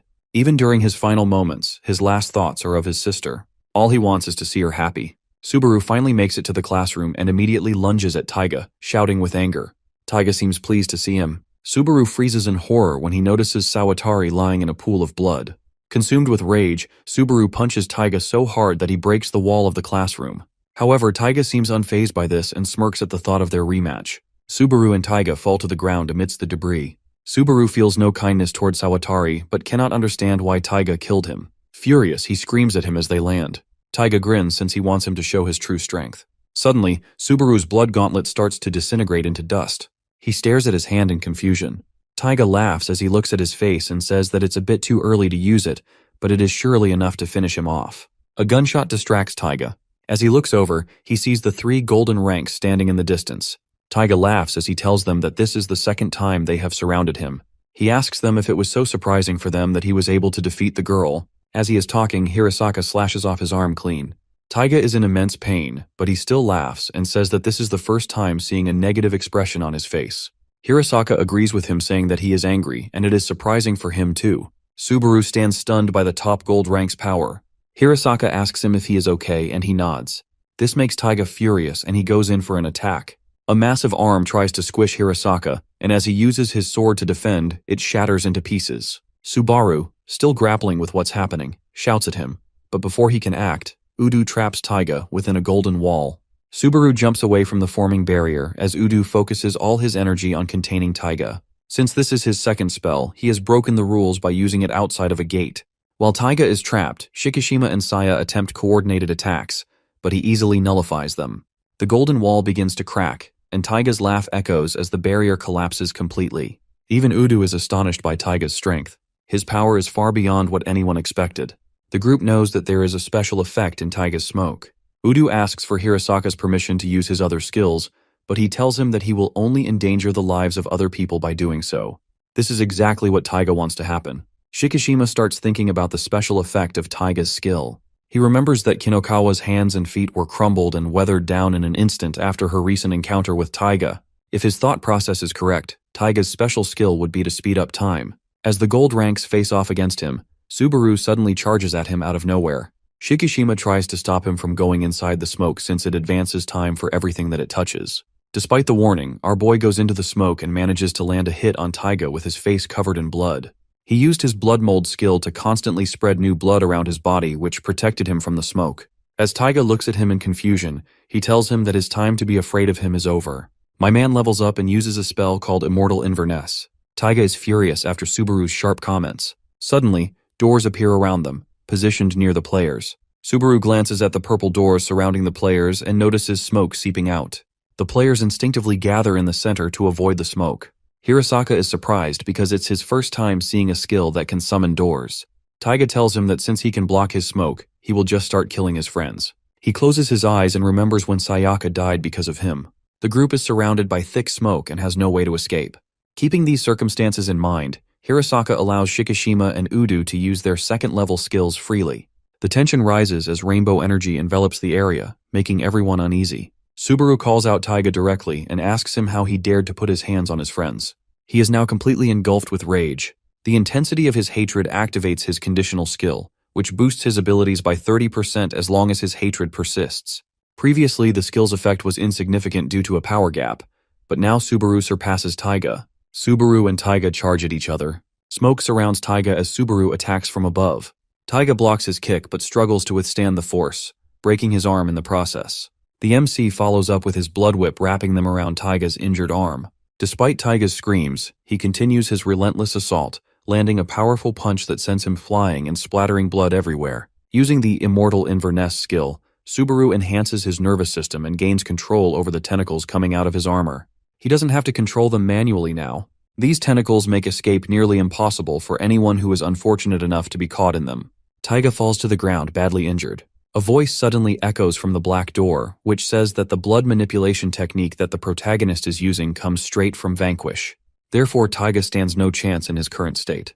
Shikishima screams at Subaru to stop since they want to ask him more questions. This snaps him out of his rage. His rainbow eyes fade as he regains his composure and asks what they should do about the smoke. Shikishima suggests using Saya's abilities to clear the fog. Blood stains the ground near the door, and the group feels uneasy due to the metallic taste and smell of iron. Shikishima explains that the smoke is a chemical reaction, and it starts to disappear once it is in contact with the fog particles. He then looks directly at the door and asks the door owner if he is correct. Suddenly, a massive yellow eye emerges from the black door. The owner's voice commends the group for countering its skill so quickly. When Shikishima demands to know the entity's purpose, it reveals its intent to destroy the sky clock. This surprises Subaru and the others. The creature mentions a prophecy involving Hirasaka, Shikishima, and Udu, predicting their deaths at Taiga's hands in the near future. However, Subaru claims that the prophecy is wrong since he will never let that happen. This makes the creature laugh, and it says that he is the most vigilant among the entire group. Subaru demands a name from the owner, to which it states that it is Kokugaiji, the Black Amniotic King. A group of students stands near a fence, discussing Taiga's defeat. The three of them gather on the school roof, where a friend asks Kei what they should do. They notice a dark force on the roof of a neighboring building. Kei stays focused, deep in thought. Back in the battle, Kokugaji tells them that it is a being who wants to destroy the entire world. Subaru furiously tries to attack, but the door disappears and sucks Taiga inside. All the gold ranks try to take the door down before the creature can escape, but they fail to do so. After it vanishes, Saya mocks them for allowing the creature to escape. Shikishima reveals that he couldn't move during the fight since he was restrained. 2 additional enemies appeared on the rooftop during their fight, and he claims that they are even stronger than Taiga. This revelation makes Subaru believe that their enemies are already ahead of them in terms of their plans. Inside the door, the creature scolds Taiga for being weak and losing to the gold ranks. However, it offers to make him even more strong. Kokugaji also welcomes all the players who choose to enter the doors. One of the players tells him that they will betray him immediately if they don't become stronger. Among those players is Kay and a guy wearing a black suit. Kay tells the guy that he saw him there, and that was the reason he entered the door. The creature seems excited to see all these people and invites them to prepare for their plan. Meanwhile, a funeral is held for Sawatari outside the gate. His sister holds his picture in her arms as she mindlessly stares at the ground. Itoshima is also attending the funeral. He tells Subaru how Sawatari apologized to him in his final moments. Later, Subaru sits with Shikishima as he tells him about the black door. After the incident, 5 students were found in the school, and there have also been other people who disappeared from the city. Subaru tells him that he plans on getting stronger, and asks about the situation of Sayaka when he enters the next door. Shikishima suggests that he train with Hirasaka from now on. The next day, he goes to meet Hirasaka with Saya. Shikishima didn't think that he could teach him anything since their methods of fighting were different. Therefore, he thought that it was better for him to train with the top rank. Subaru is excited since he knows that he will get to learn a lot. As the two of them walk towards their gate, they come across the Happy Yamada Club, which is a silver team led by Yamada. They tell him that they have already reserved this gate. Hirasaka checks his book and apologizes, telling them that his door is in Narima City. It is a 4-star gate called the Mysterious Jungle. As they enter the gate, Hirasaka warns the protagonist by telling him that the difficulty on the door is only an approximation. Subaru suddenly screams as he realizes that the guy is literally standing in a swamp.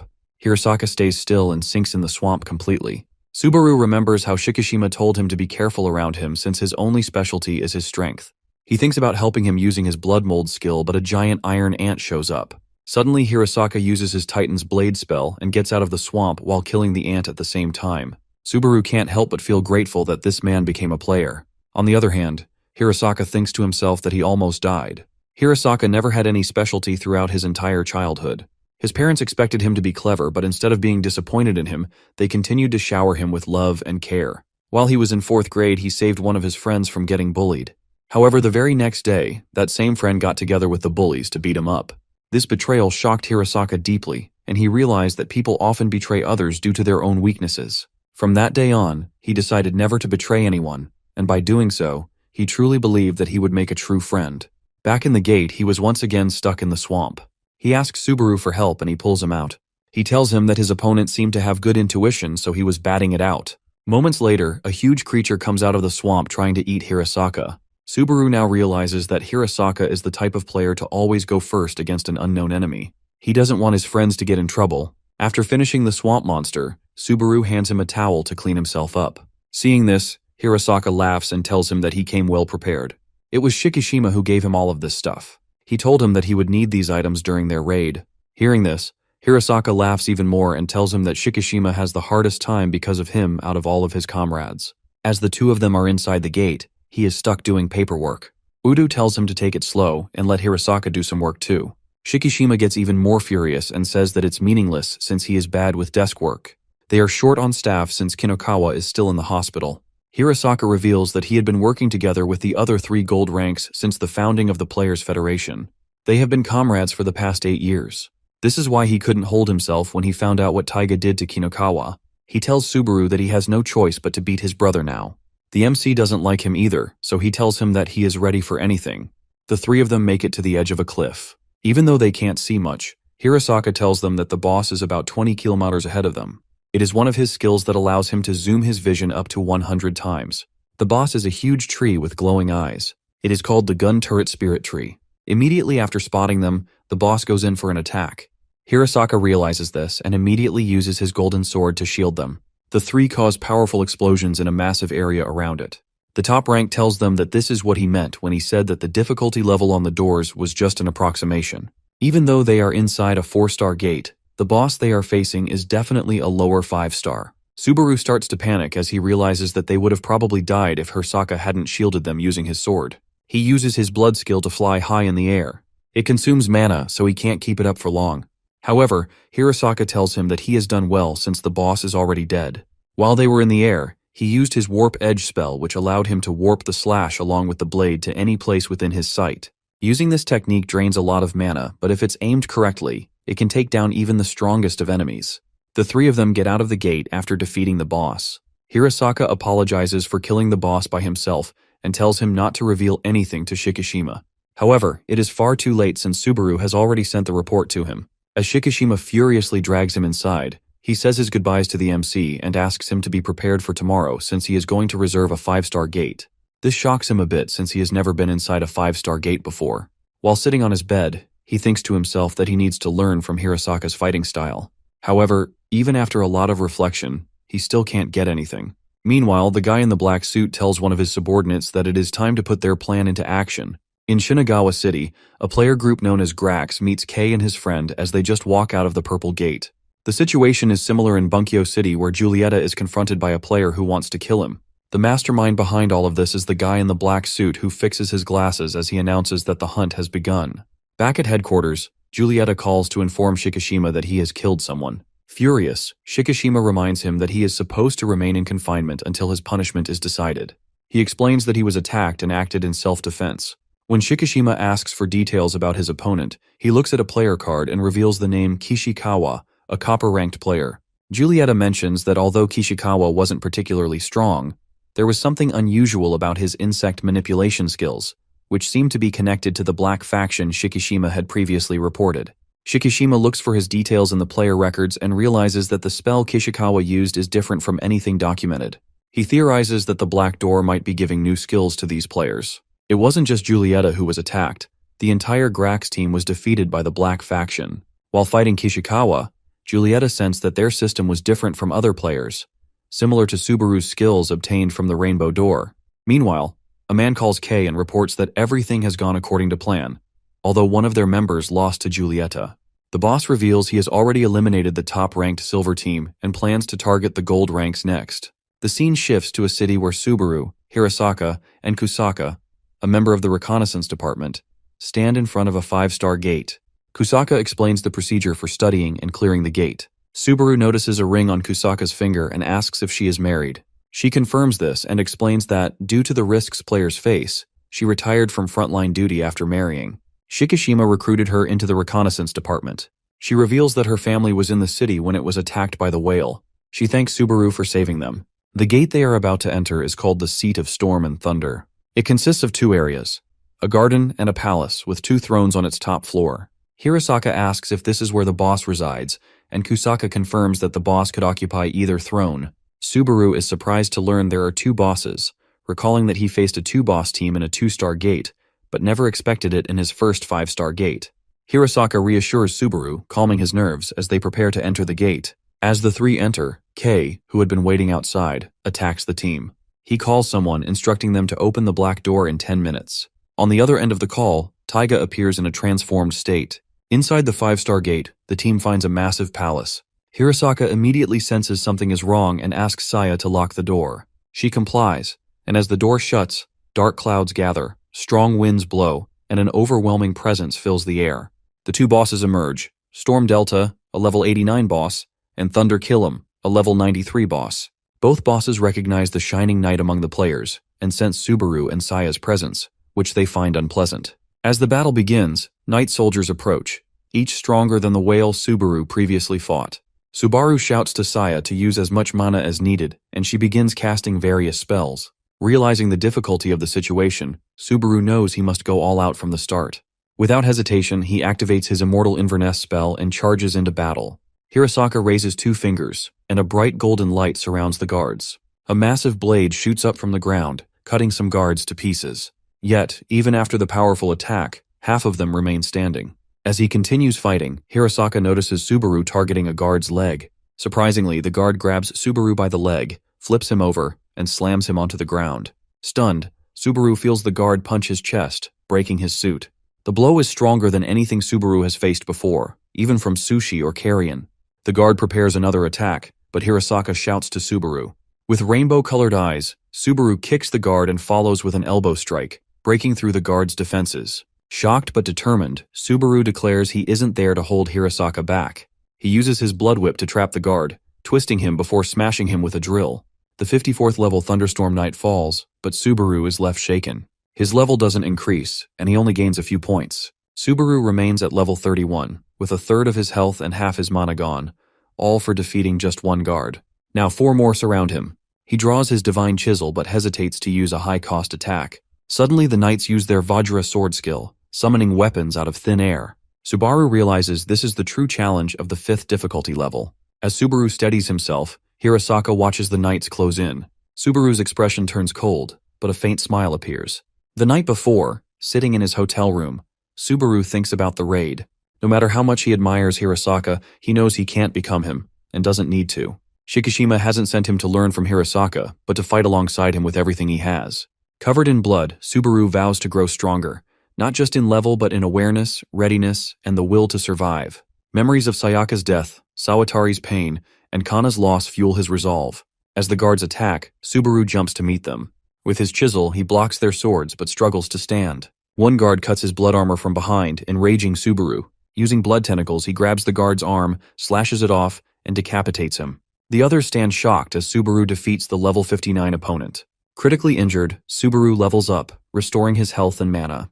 When the guards attack again, Subaru vanishes and reappears in the sky. He swings his chisel, killing 2 knights, levels 53 and 63. His level rises again. Standing in the rain, Subaru's rainbow-colored eyes meet the terrified gaze of the remaining guards. Something inside him has changed. Earlier, Shikishima had instructed Hirasaka not to save Subaru until the last moment, and to avoid giving him tips. When asked why, Shikishima explained that Subaru had the potential to reach their level. He only needed practice and a fierce battle to push him to his limits. Shikishima admitted he couldn't teach others, and urged Hirasaka to inspire Subaru by demonstrating his strength. Calling Hirasaka the strongest, Shikishima left him to reflect on his role. Now standing in the rain, Hirasaka smiles at the thought. As guards attack, he makes 2 swift swings, effortlessly defeating them. Watching Subaru, Hirasaka wonders if he might one day become a beacon of hope. He remembers the report about the appearance of a 6-star gate. 8 years have passed since the first gate appeared, and despair grips the top players. When the first gate emerged, its maximum difficulty was 3 stars. But over time, the challenge escalated. 4-star gates appeared 3 years later, followed by 5-star gates. Each increase in stars brought a 10-fold rise in difficulty. The association predicts a 6-star gate will appear soon, and Shikishima foresees a 7-star gate in 4 years. He and Hirasaka discuss their predicament at a long table. Shikishima asks if they are 10 times stronger than 2 years ago. Hirasaka admits they're not. To handle a 6-star gate, they would need their entire gold-ranked team. Shikishima, frustrated, laments that players may soon be unable to match the gate's ever-growing difficulty. He wonders who could survive a challenge 10 times harder than a 5-star gate. Shikishima realizes the sky clock would break after just 1 failure since the time limit for 5-star gates is already stretched to its limit. He begins to believe humanity might have no choice but to accept defeat. Hirasaka feels the weight of his fears, thinking about the friends he might lose. Suddenly, Shikishima takes a call from Kinokawa, who's at a hospital with Udu. She mentions they're interrogating suspects in a murder case and shares strange information. The appearance of a rainbow door. This piques the interest of both Shikishima and Hirasaka. Meanwhile, Subaru battles a knight with everything he has. Using his heaven sword, he clashes with the guard, his movements sharp and precise. Hirasaka observes Subaru, impressed that the boy now relies solely on his swordsmanship.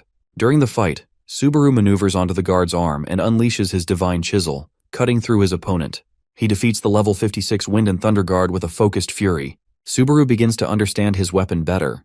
By focusing on the tip of the blade, he activates a technique that pierces strong defenses while conserving mana. Hirasaka notices Subaru's growth, not from instruction, but from learning through his battles. In the sky, Saya uses her killing field skill, scattering blood drops that explode on contact. Despite her efforts, she realizes her attacks aren't enough to handle the guards at her level.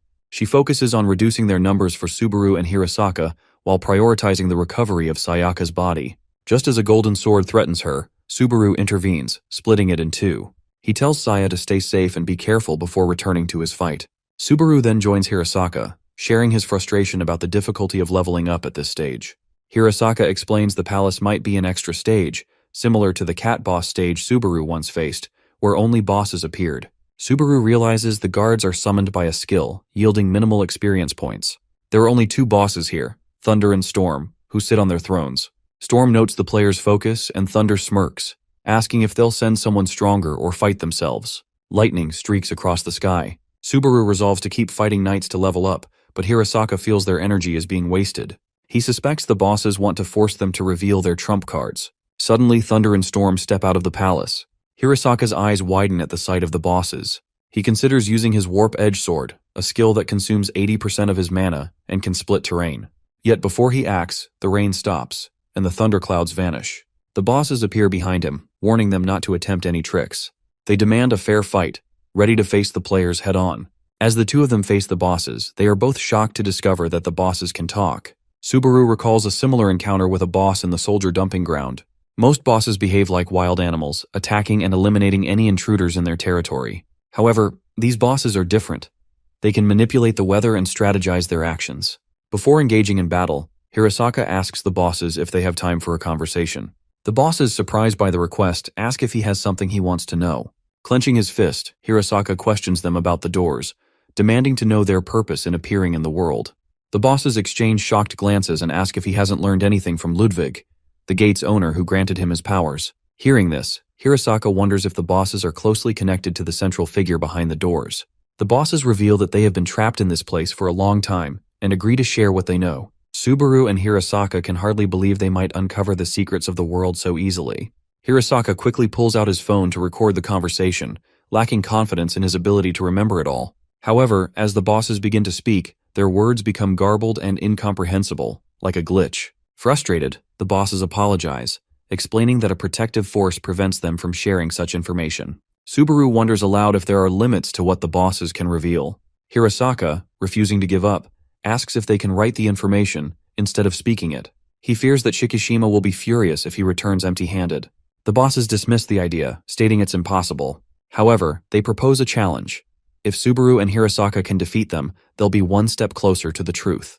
The bosses settle their roles by playing a few rounds of rock, paper, scissors. The storm boss wins and immediately chooses Hirasaka as his opponent, charging at him with no warning. Hirasaka barely manages to block the attack at the last second. As their battle intensifies, the storm boss praises Hirasaka's strength, remarking that Ludwig chose the perfect possessor. Hirasaka realizes this boss is far stronger than anything he has ever faced. Meanwhile, Subaru finds himself face-to-face with the Thunder Boss. Overwhelmed, he instinctively steps back in shock. The Thunder Boss looks annoyed and mutters about having to deal with the hated immortal possessor. Hearing this, Subaru nervously asks what he means. The Thunder Boss clarifies that it's not Subaru's fault, but doesn't elaborate further. Despite the intimidating presence of his opponent, Subaru feels oddly calm. The casual conversation confuses his senses, making him temporarily forget the gravity of the situation. The boss tells him he plans to have some fun before finishing him off. Before Subaru can react, the Thunder Boss launches a thunder attack. Subaru underestimates the boss's strength and is struck directly, his body burned beyond recognition. The Thunder Boss, disappointed, compares Subaru to a crushed bug, too weak to be worth the effort. As the boss mocks Subaru's fragility, Hirasaka glances back at his fallen friend. The Storm Boss takes advantage of this distraction, delivering a devastating blow that destroys one of Hirasaka's eyes. The Thunder Boss picks up Subaru's divine sword, surprised to see it unharmed by his lightning strike. Realizing the sword's power is the source of Subaru's imbalance, the boss concludes that Subaru must be the possessor of the immortal god Vanquish. As the Thunder Boss contemplates his next move, Saya's desperate voice rings out. The Thunder Boss warns her not to try anything or else she will face the same fate as Subaru. With her face streaming with tears, she remembers his words asking her to stay safe. She screams at him to stand up. The boss dismisses her cries, pointing out that Subaru's legs have been destroyed and he can no longer fight. Suddenly, Subaru's voice cuts through the chaos. He tells Saya to stay out of the battle. He used the same technique he employed against Taiga. Subaru encased his body in a semi-hardened layer of blood. Though he has lost both his hands and feet, he clings to life with only 117 HP remaining. Even though this is the strongest opponent he has ever faced, Subaru views this as an opportunity. He knows that if he can survive this fight, he will emerge significantly stronger. The Thunder Boss questions Subaru's method, asking if he's truly using blood to block his attack. He mocks his grotesque appearance and calls him a disgusting, hated immortal. The Storm Boss is enjoying the battle a bit too much, laughing as he attacks Hirasaki. He tells him that he respects him. Even though Hirasaki has lost his right eye, he can still manage to keep up with him. Hirasaki responds, saying that his remaining eye shines even brighter than before, and therefore his attacks will also be sharper. His next attack shocks the boss, throwing him back. The Storm Boss laughs, but Hirasaki tells him that not everyone is strong from the beginning. When they were weak, there were still many times they felt like they were on the edge, just like this. He then thinks of the Storm Boss and says that if he can defeat him, he'll become even stronger. Hirasaki uses his fifth skill, called Imperial Radiance.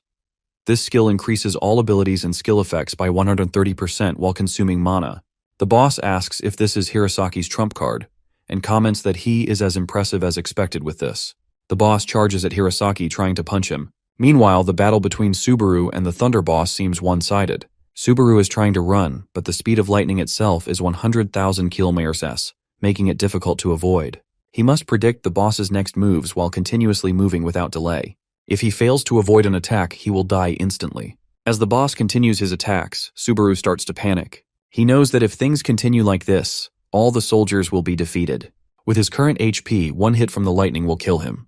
His plan is to try and defeat some soldiers and level up to restore his health. Finally, he finds a soldier in his path and smashes his head off. The boss looks at him, surprised, as he levels up and restores his health. The benefits of leveling up also include increased status. Subaru's health is fully recovered, and the lost body parts have been restored.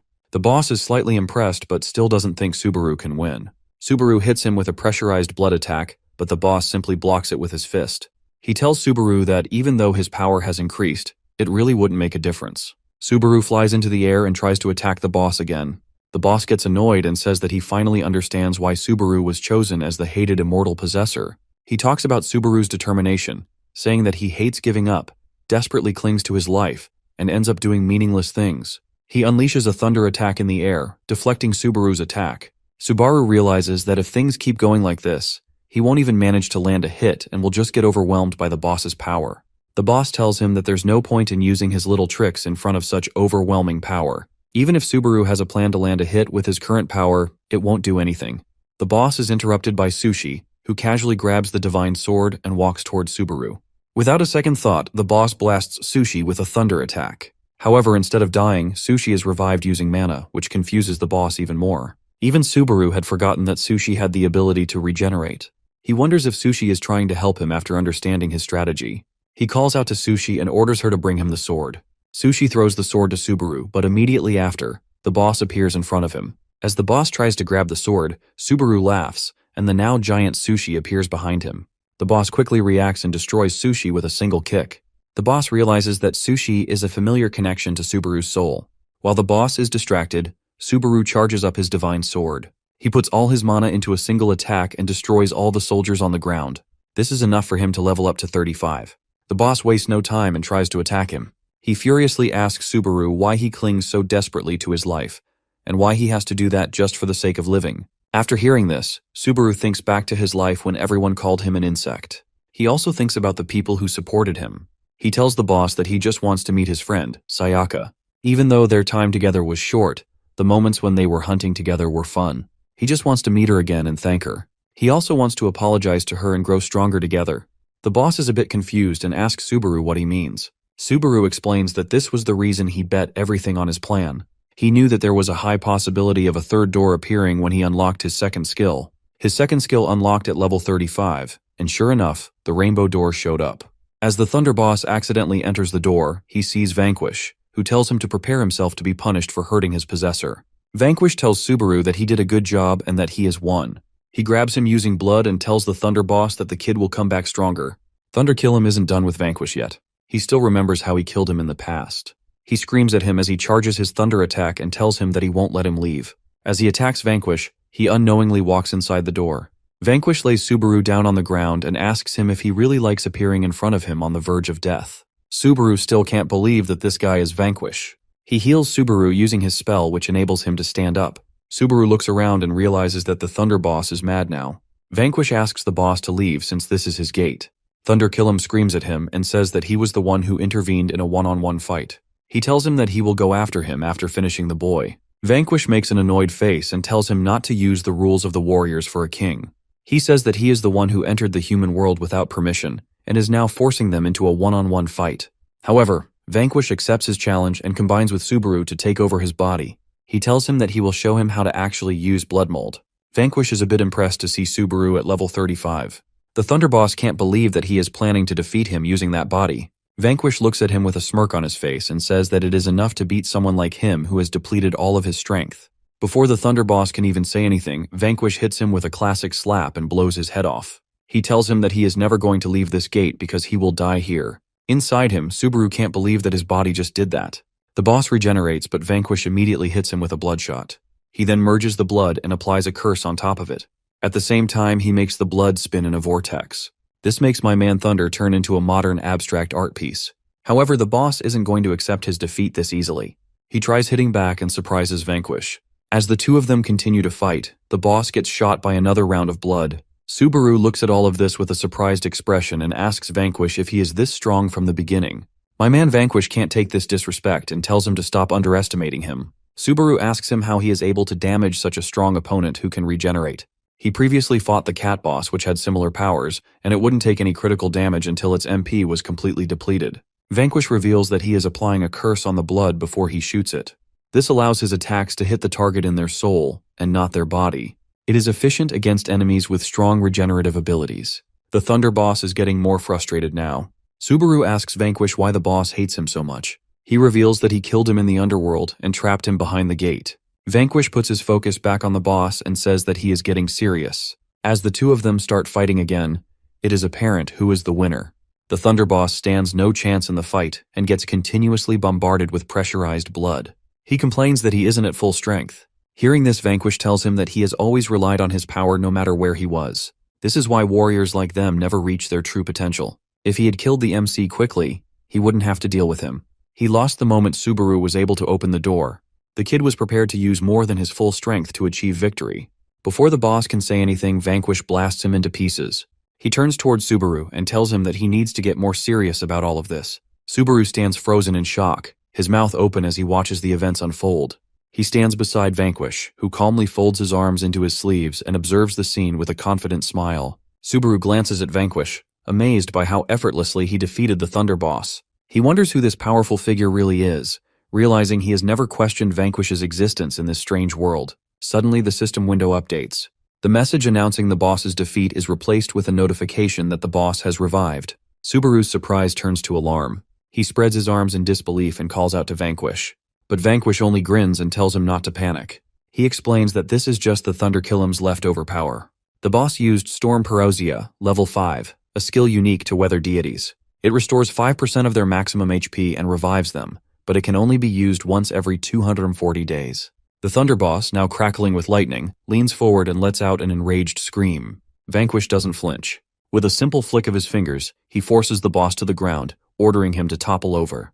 The boss raises his head, growling furiously, his face twisted in anger. Subaru watches, stunned. He didn't know such resurrection skills existed.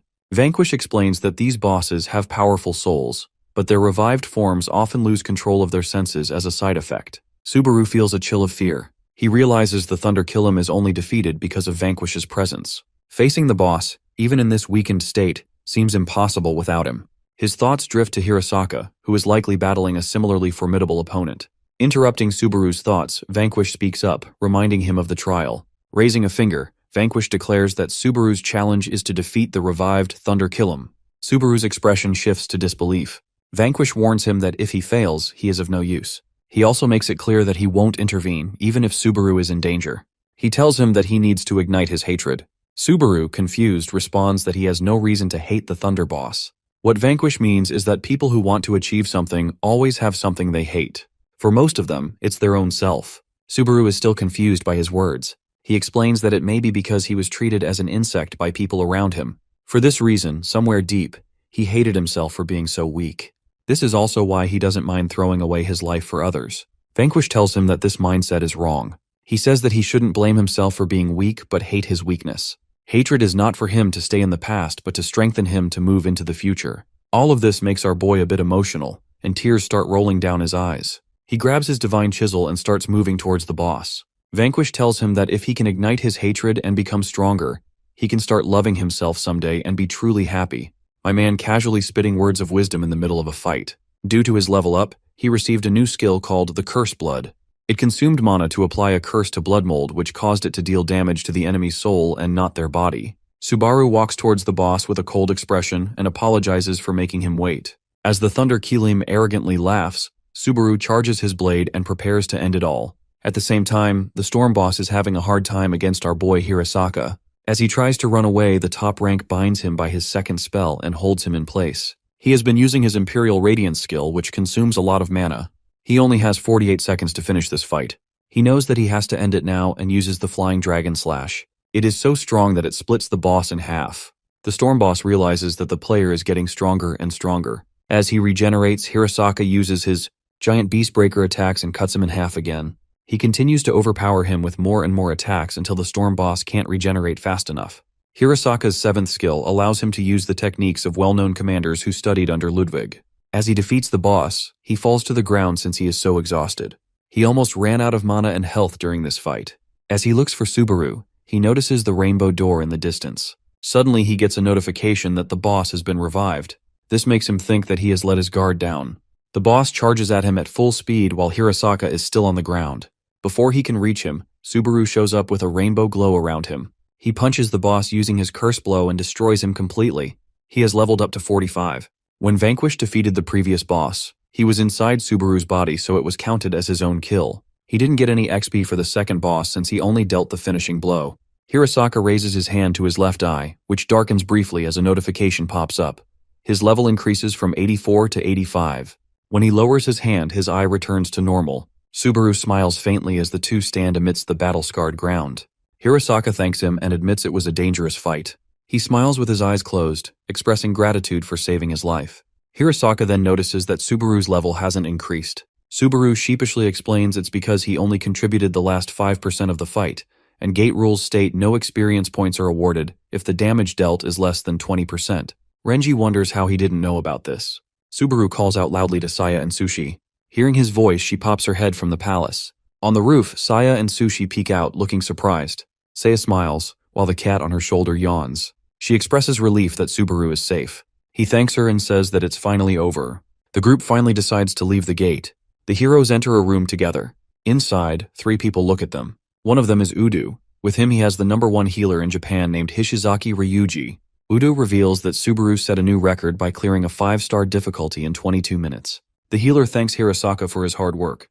We learn that he is the little brother of Kusaka, who is leading the reconnaissance department. Due to them being attacked, the entire department has been withdrawn. Hirasaka notices another guy in the room with his face badly beaten. He asks who it is. Udo explains that it's Kei, a former bronze rank now working under Taiga. Kei angrily denies being anyone's subordinate and challenges them to a fight. Udo reveals he received an anonymous tip. When he rushed over and approached him, he started attacking him, which led to his arrest. He waves his book, further angering Kei, who grits his teeth and glares furiously as he mentions interrogating him about the Black Faction. Udo then turns to Subaru and asks him about the 5-star gate. Subaru smiles shyly. Hirasaka answers instead, admitting he thought they wouldn't survive. Udo picks Kei up like a child and prepares to put him in the car. He tells them to just put all the details in their report and to take a day off. Hirasaka tries to slip away quietly with a grin, ready to accept an offer, but someone grabs his collar from behind. Udo pulls him into the car, telling him that Shikishima needs him. Saying goodbye, Hirasaka assures them they'll meet again. Subaru and Saya wave to the group. Even the cat on Saya's shoulder waves its paw. Saya turns to Subaru and calls him out. However, he mindlessly glances to his right and says that he has figured out how to meet Sayaka. Subaru and Saya sit on the roof of a tall building looking at the system screen in front of them. The description mentions the ability to replace a soul, but it only works when the original soul is restored to a vital state. Saya places her hand on her chest and wonders if Sayaka's soul still resides in her body. Subaru smiles, confirming it seems that way. She reflects on her recovery, thinking her body is slowly regaining strength. Subaru reassures her that it's only a matter of time before Sayaka returns. Saya agrees with a white smile. Suddenly, Subaru cheers loudly, raising his fists in excitement. The vampire looks at him startled. He leaps into the air, celebrating joyfully with the cat clinging to his back. Saya joins him in the air, flapping her leathery wings. She claps and bows slightly, congratulating him. Finally, Subaru and the cat land on a large red inflatable cushion on the roof that he made from blood. The impact sends them bouncing up and back onto the roof. Bro is having too much fun. Saya asks him what reward he received for completing the 5-star mission. Subaru tells her that he almost forgot. He reveals that he got 2 items at the price. One of them was given to him by Hirasaka from the other boss. He has 2 earrings. One is a red thunder earring, which adds electric shocks to attacks, and the other is a blue storm earring, which enhances movements with wind power. To her surprise, Subaru hands the earrings to her. She stares silently at them before bursting into a loud protest. Subaru calmly explains that she needs protection because he isn't strong enough to ensure her safety yet. Embarrassed, Saya thanks him and hesitantly puts on the earrings. As she fastens them, she shyly asks how she looks. Subaru smiles warmly, saying the earrings suit her perfectly. Overwhelmed, she blushes deeply and suddenly rockets into the sky. Surprised, Subaru shouts for her, asking how far up she will go. The cat on his shoulder stays silent until it unexpectedly smacks him on the cheek with a paw, sending his head to the side. Shocked, Subaru asks why, but the cat simply turns away and walks off without answering. Typical cat behavior. Away from all of this, Subaru's father and Tagia's stepfather relaxes inside with a glass of champagne, wondering where his foolish sons are. A woman sits nearby holding a phone and calls out for him not to stand by the large window wearing just a robe. Her name is Keiko and is Taiga's biological mom and Subaru's stepmom. She is on the phone ordering necklaces. Meanwhile, the dad opens the fridge, thinking how surprising it is that Subaru has become both a player and a guardian. He believes it's in their blood and holds his champagne, confident that soon they'll get even more money. Suddenly, the loud sound of someone entering interrupts him. Standing at the door is Taiga. Irritated, the dad asks who he is and how he got the key.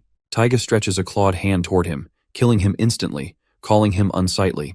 The mom, without looking, asks her husband to pour her a glass of champagne since the housekeeper is gone. She finally turns and notices Taiga holding a wine glass in his clawed hand. She freezes, staring at him. She is confused at first, but she turns back to her phone once she realizes that it's Taiga. Taiga's sinister gaze meets hers as he calmly tells her that he is back home. He is a bit surprised that she was able to recognize him even with this appearance. She tells him that she is his mother and questions what happened to him. As he is about to respond, she interrupts him. Ignoring him, she smiles and shows off a necklace on her phone, telling him that she got 5 items for 20 million. Taiga's expression darkens as smoke surrounds him. He tells her that she is definitely his mother since she doesn't even care when he has changed so much. Fear grows in her as he thanks her sarcastically for making him come back. He tells her he should never have been born. He drops his glass, watching it shatter, and declares that the world, and he himself, are worthless. As the darkness grows, he says that all of them have to disappear together for this very reason.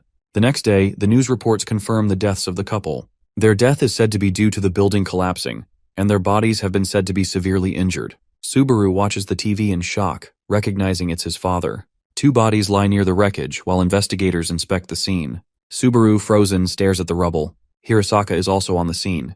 He asks his partner Udo about the dead. He frowns at a photo on his tablet and tells him that the wounds are similar to the ones on Kinokawa. He knows that this is probably done by Taiga. However, he still can't believe that he killed both of his parents. Hirasaka glances at Subaru, standing silent and still. Shikishima gently asks Subaru if he's okay. Without turning, he admits he feels no grief for his father, though he is sad he cannot mourn. Kneeling, he touches the sign, wondering what Taiga is thinking and where his brother might be. Meanwhile, Taiga stands outside the tall building of the Players' Federation. He walks up the stairs, overhearing whispers about him, some calling him the Demon King. Inside the Player Federation headquarters, a smiling receptionist greets him, but darkness swirls around him. The darkness spreads, filling the room as panic sets in.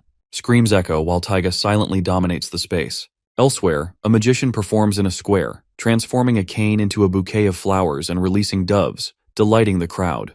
He announces his next act to make the stick disappear. The magician finishes his trick with a smile, spreading his arms as the crowd cheers. Suddenly, a dark force destroys the entire association building behind him. He turns to the sound, and the onlookers gasp in horror as debris crashes down.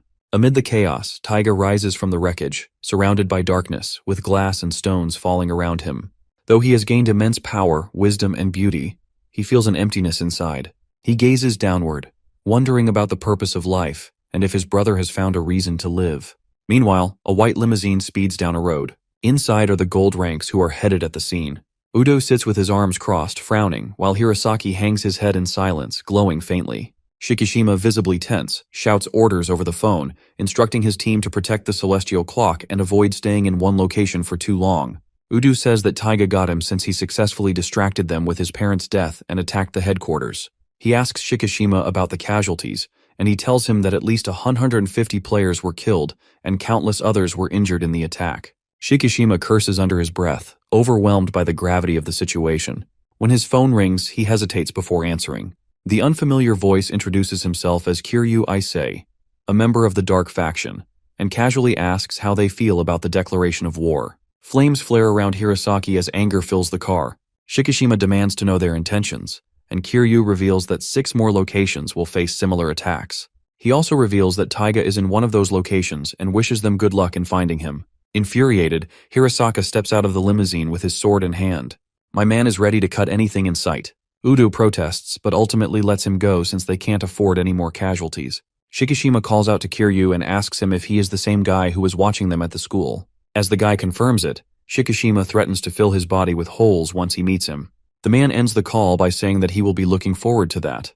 The call ends abruptly, leaving the gold players scrambling to uncover the 6 targets. Shikishima connects the dots, realizing the enemy's goal is to destroy the celestial clock. He remembers when Kokugaiji talked about breaking the sky clock.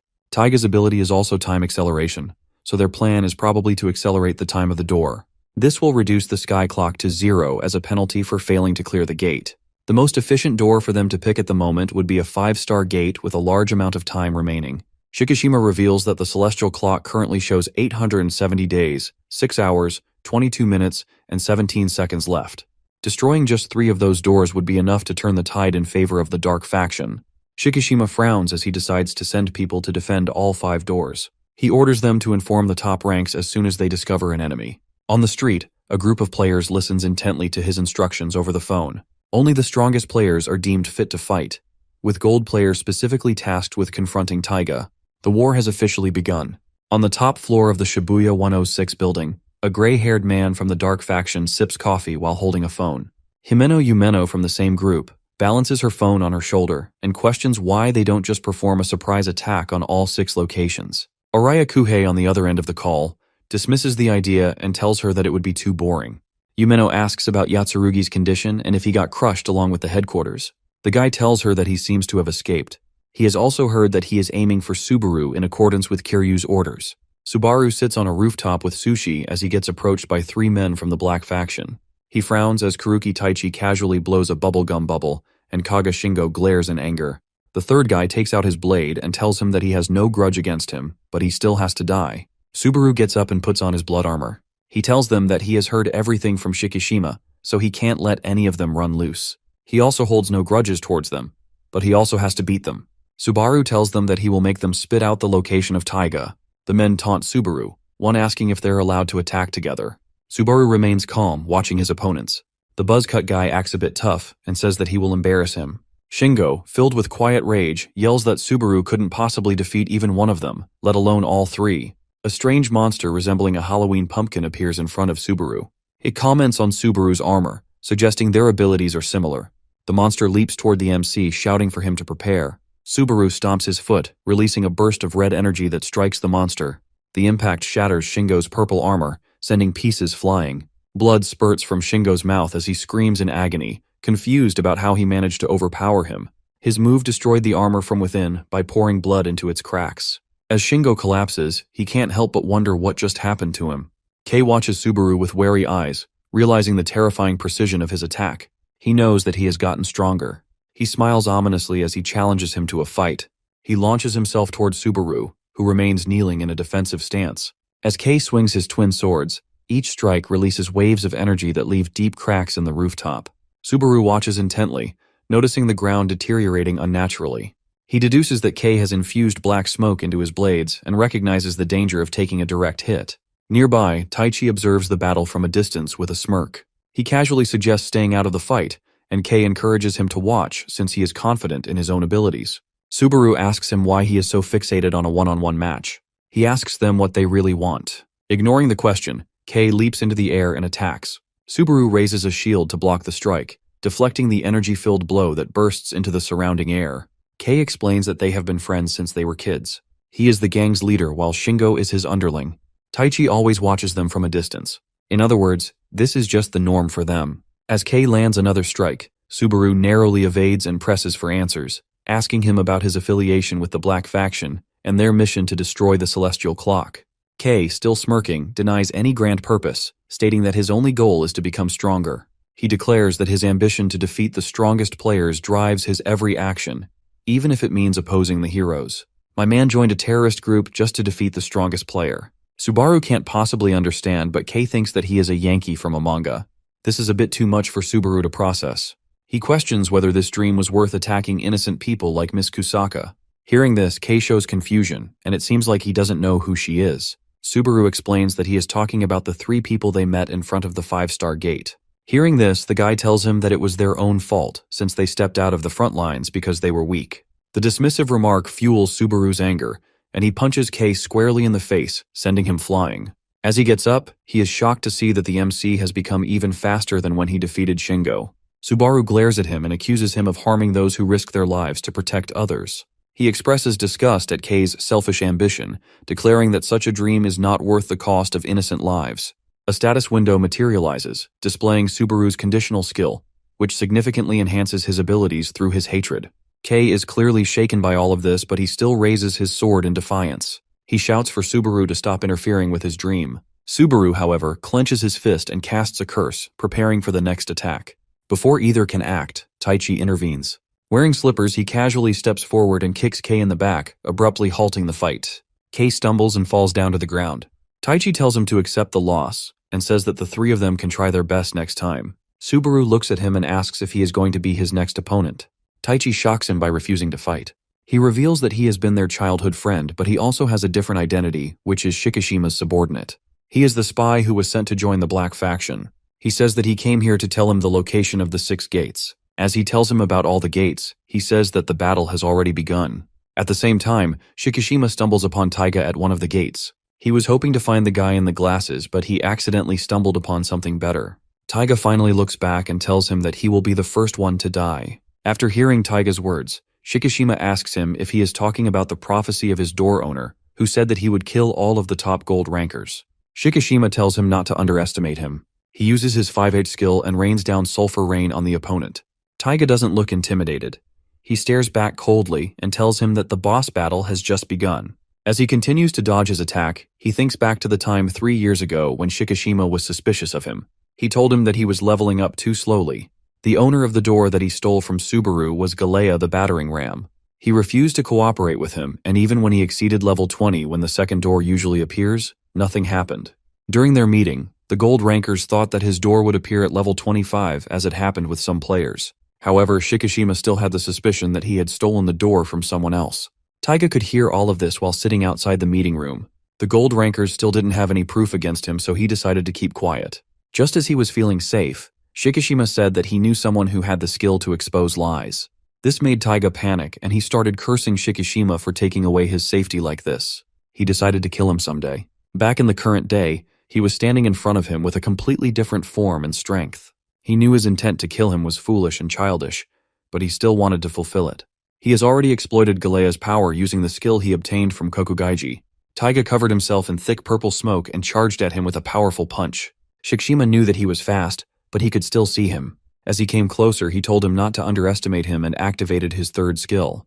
This surrounded him with a blue glow and caused an explosion around him. Taiga was quick to react, so he escaped after using his teleportation skill. Shikishima realized that he could only teleport within the smoke's range. He told him that his strength was comparable to a level 50 gold rank player. Shikishima himself was at level 82, so Taiga stood no chance against him. Taiga let out a huge sigh as the city began to shake with huge sounds of explosions. As Shikishima looked back with a confused expression, he explained that they already knew gold rank players would go after the 5-star gates. This is why he advanced the time of all 4-star gates to the very last minute. Now there were around 200 underworld creatures that were set loose in the city. They had already lost a huge number of their players because of this attack.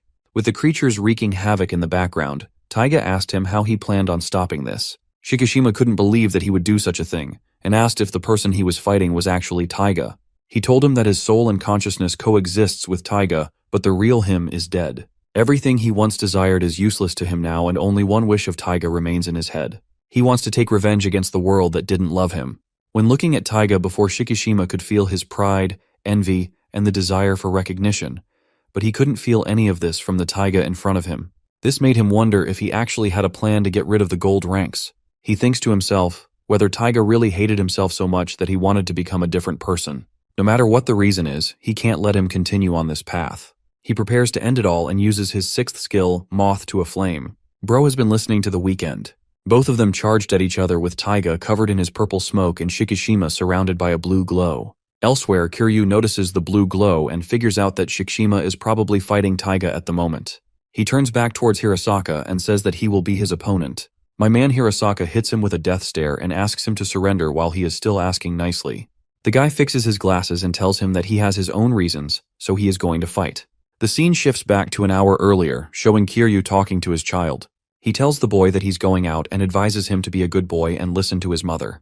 The boy's mother asks him to return soon, and he assures her he'll be back for dinner. After he leaves, a purple door appears. and both his wife and child begin to disintegrate. They were merely illusions created by the Kokugaji. He orders Kiryu to kill anyone who gets in their way, and we move back to the fight. Kiryu knows that 3 gold-ranked players, including Hirasaka, are currently active, while the rest are occupied elsewhere. He sees this as the perfect opportunity to challenge him. The top gold-ranked player wastes no time and charges at the man. The man, wearing glasses, stands calmly with his weapon in hand and remarks that Hirasaka is the most manageable prey for him. As Hirasaka approaches, the man uses a skill that can divide any space and pierce through physical defenses. Struck by the attack, Hirasaka realizes that this opponent is strong. Though he doesn't fully understand the skill, he notices it's similar to his own warp edge ability. This means he'll need to attack faster before the man can swing his weapon. However, Hirasaka isn't great at devising strategies. As he charges forward, he triggers a spell that causes him to freeze. Surprised, he realizes the man is using a marking skill, an invisible trap that activates upon contact. This is one of Kiryu's abilities. He has set similar traps throughout the area. Despite knowing this, Hirasaka recklessly charges again, only to be marked by the skill once more and brought down. Kiryu knows Hirasaka is overly confident in his abilities and will likely attempt a frontal assault. While Kiryu's attacks don't significantly reduce Hirasaka's health, his primary goal is to keep him pinned down until reinforcements arrive. That for now is good enough. He can even try cutting him up while he is frozen. Hirasaka immediately tries to use his cord edge attack, but the invisible marks are blocking his every move. Still, Kiryu can feel the overwhelming strength from his attacks even though they can't reach him. Hirasaka gets furious and asks him why he chose to use his abilities to hurt people when he could have used them to save the world. Kiryu shocks him by asking him the same question. He asks him why he is protecting the world, and what is making him so angry. He questions if his anger should really be directed towards him. The guy gets mad and says that he has lost something precious in his life, and so the value of this world is nothing in his mind. He screams at him and asks if he is the one who is crazy. Before Hirasaka can answer, he gets slashed by his hammer. He manages to block the attack with his sword, but he doesn't move. Kiryu asks him if he really thinks he can negotiate with him. Hirasaka feels bad for him since he lost his wife and kid. The guy who killed him was a player and a minor, which made it hard to convict him. In his desperate state, Kokugaiji appeared before him and suggested him a way out. He asked for his help, and in return promised to bring back his family. Kiryu accepted his offer and joined him. As he continues hitting Hirasaka, he asks him if he is just planning to get cut while standing like that. The guy screams at him saying that he will kill him and his comrades. The gold rank starts crying as he thinks of his friends and slashes him off using his warp edge skill. Hirasaka doesn't realize why he feels uneasy after slashing Kiryu.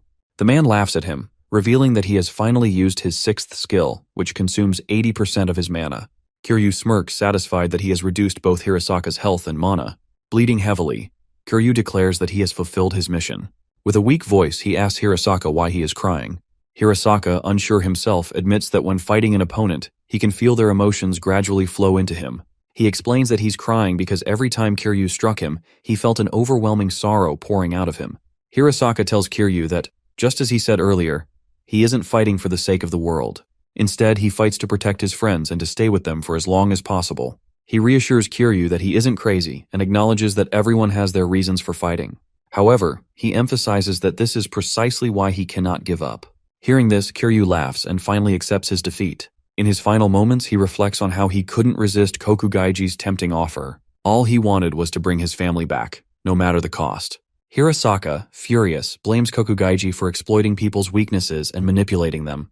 Kokugaiji receives news of Kiryu's death and laughs, unconcerned. He remarks that it doesn't matter since Hirasaka is already out of mana.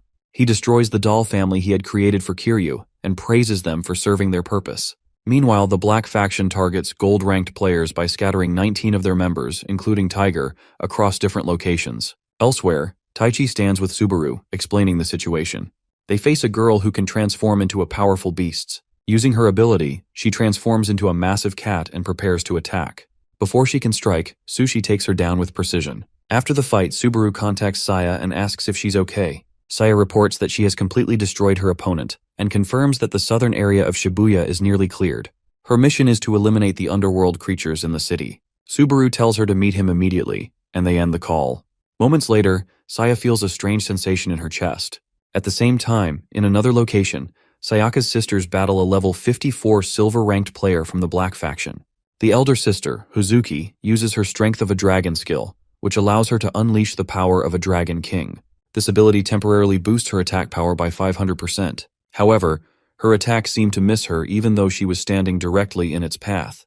At the same time, the younger sister Mizuho tries to hit Yumeno with her Grim Reaper skill, which reduces the health of the enemy by 50% if it is on target. Before the sickle can hit her, Yumeno uses her blink skill, which allows her to disappear from the world for a few seconds. She can also use her other spells or attack during blinking if she uses it for mana. By using this spell, she easily dodges both of the sisters' attacks while hitting them at the same time. As Huzuki gets attacked, she realizes that not only Yumeno's disappearance time is random, but she can also attack as soon as she shows up. This allows her to evade and attack at the same time. Despite trying everything, she stands no chance in front of her and gets beaten to the ground. Yumeno laughs as she asks them if they are both the Sayaka siblings. She says that the bigger sister has a better style than her, and the little sister is much cuter. Both of the sisters are strong and have a lot of followers on social media. The girl can't contain her excitement since she managed to overwhelm the girls she was jealous of. She doesn't care what harm it does to others as long as she can feel this happiness. Listening to her, the sisters realize that she is rotten to the core. Subaru had contacted them earlier claiming that he found a way to bring Sayaka back to life. He told them that it may take some time, but he will bring her back to them. Both of the sisters furiously stared at Yumeno as they told her they wouldn't let them destroy the world where their sister was coming back to. Hearing her name, the girl says that she heard their third sister was a failure. While she is busy talking crap about their sister, Saya shows up behind her. With a cold gaze, she talks to Sayaka and allows her to switch souls for 3 minutes. As their souls switch, all of the experience gained by Saya is added to Sayaka's level. She turns back to normal and immediately hits Yumeno with a corpse fist attack. It doesn't take long for her to beat the crap out of that girl. The two sisters emotionally call out to her. She smiles and asks them to leave it all to her since she is trained. Sayaka is glad to be finally able to feel the ground below her feet and protect the people she loves. However, as she stares at their bruised faces, she gets furious at Yumeno once again. The girl has her teeth falling out after getting hit by a single punch. As she tries to scream, she gets hit again. Sayaka prepares for another attack and says that she is going to show her the results of her training. She is connected to Subaru through a chain of souls. Yumeno has no time to defend herself as she constantly gets punched by Sayaka. Moreover, the punches aren't ordinary. She can feel an electric shock and a sudden impact vibrating inside her body every time she is hit. She knows that she is going to die if she doesn't try to escape right now. As Yumeno tries to use Blink to get out, she sees a system notification telling her that there are too many impurities in the surrounding area, which means that her skill won't work. Sayaka used her blood to create a red smoke disabling the girl's Blink ability. With nowhere left to go, the girl tries to fight back, but she immediately gets put down by another brutal punch. The two sisters stare at her with shocked expressions since her martial arts skills are higher than theirs. It feels like they are watching their big sister. When Sayaka was at level 19, her sister told her that she wanted her to stop participating in quests for a while. They felt like she was holding them back in quests since her level was low. Sayaka got mad hearing this and told them that she would just get stronger on her own and wouldn't come back to them even if they begged. After she left home, one of the sisters heard a rumor that her level had decreased to 8 because of a boss who drained her levels. Both the sisters felt bad for her, but they knew that she wasn't the one to give up. They were certain that she would come back once she was stronger. Hazuki turned to the younger sister and said that she was right. She asked her to support Sayaka together. Hearing both of her sisters cheer for her, Sayaka smiled as this gave her even more motivation to beat the girl. Yumeno didn't like this at all. She couldn't accept that their relationship was so different than her and her sister. She then starts yapping about her backstory, which is just her being jealous of her sister since she got more likes on her tweets. This is why she decided to enter the purple door and kill her sister. After that, she started killing everyone who she thought was above her. However, this time she had to face reality as Sayaka punched her back to oblivion. As she continues hitting her, she accidentally punches her out of the fog.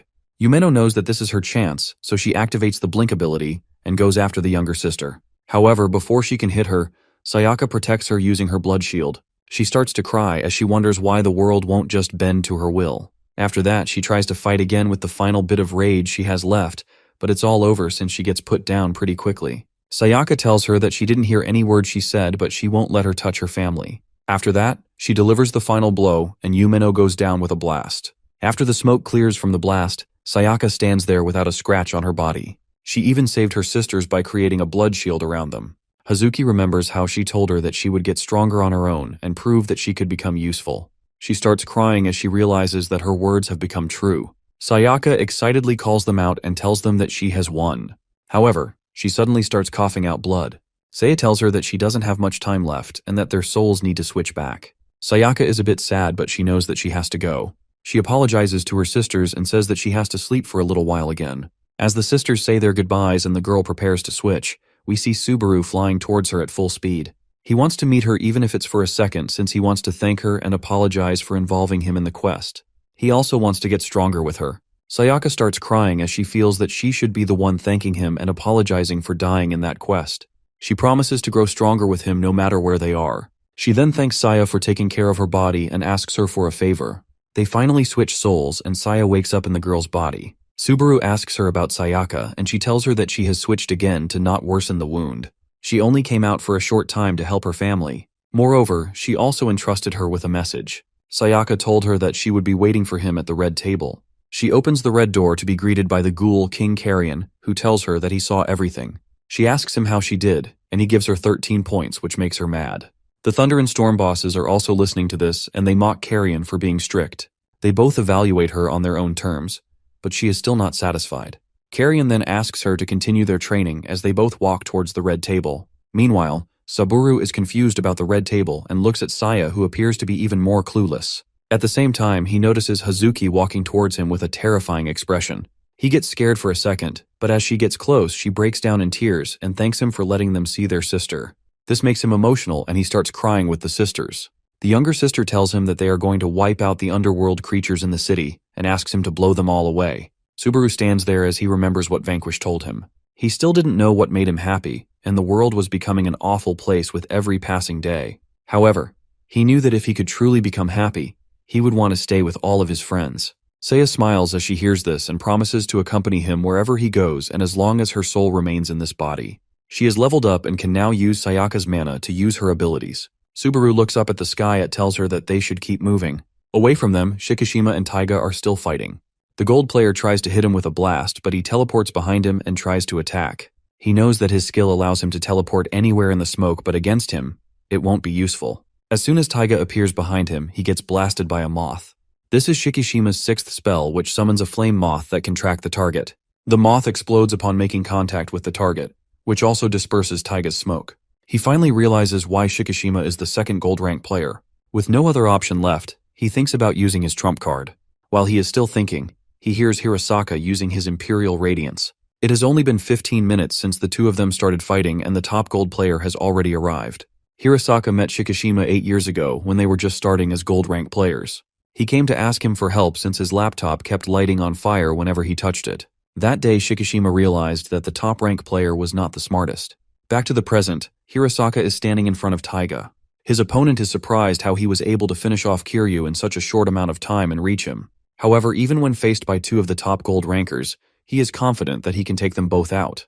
He chants Porta Nigra and activates a spell that summons a black door in front of Shikishima. He tries to get away from it, but several arms reach out from within the gate and try to pull him inside. As he is getting pulled, he realizes that he can't use any of his skills. Hirasaka sees this and realizes that things are bad. Taiga knows the weakness of the gold ranks. Each of them has such strong abilities that they risk involving each other if they go all out in a fight. Now the top gold rank has a difficult decision to make.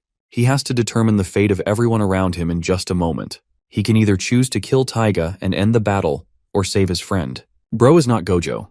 Without wasting another second, Hirasaka uses his 7th skill and rushes to save his friend. He slashes through all the arms, pulling him inside the gate and setting him free.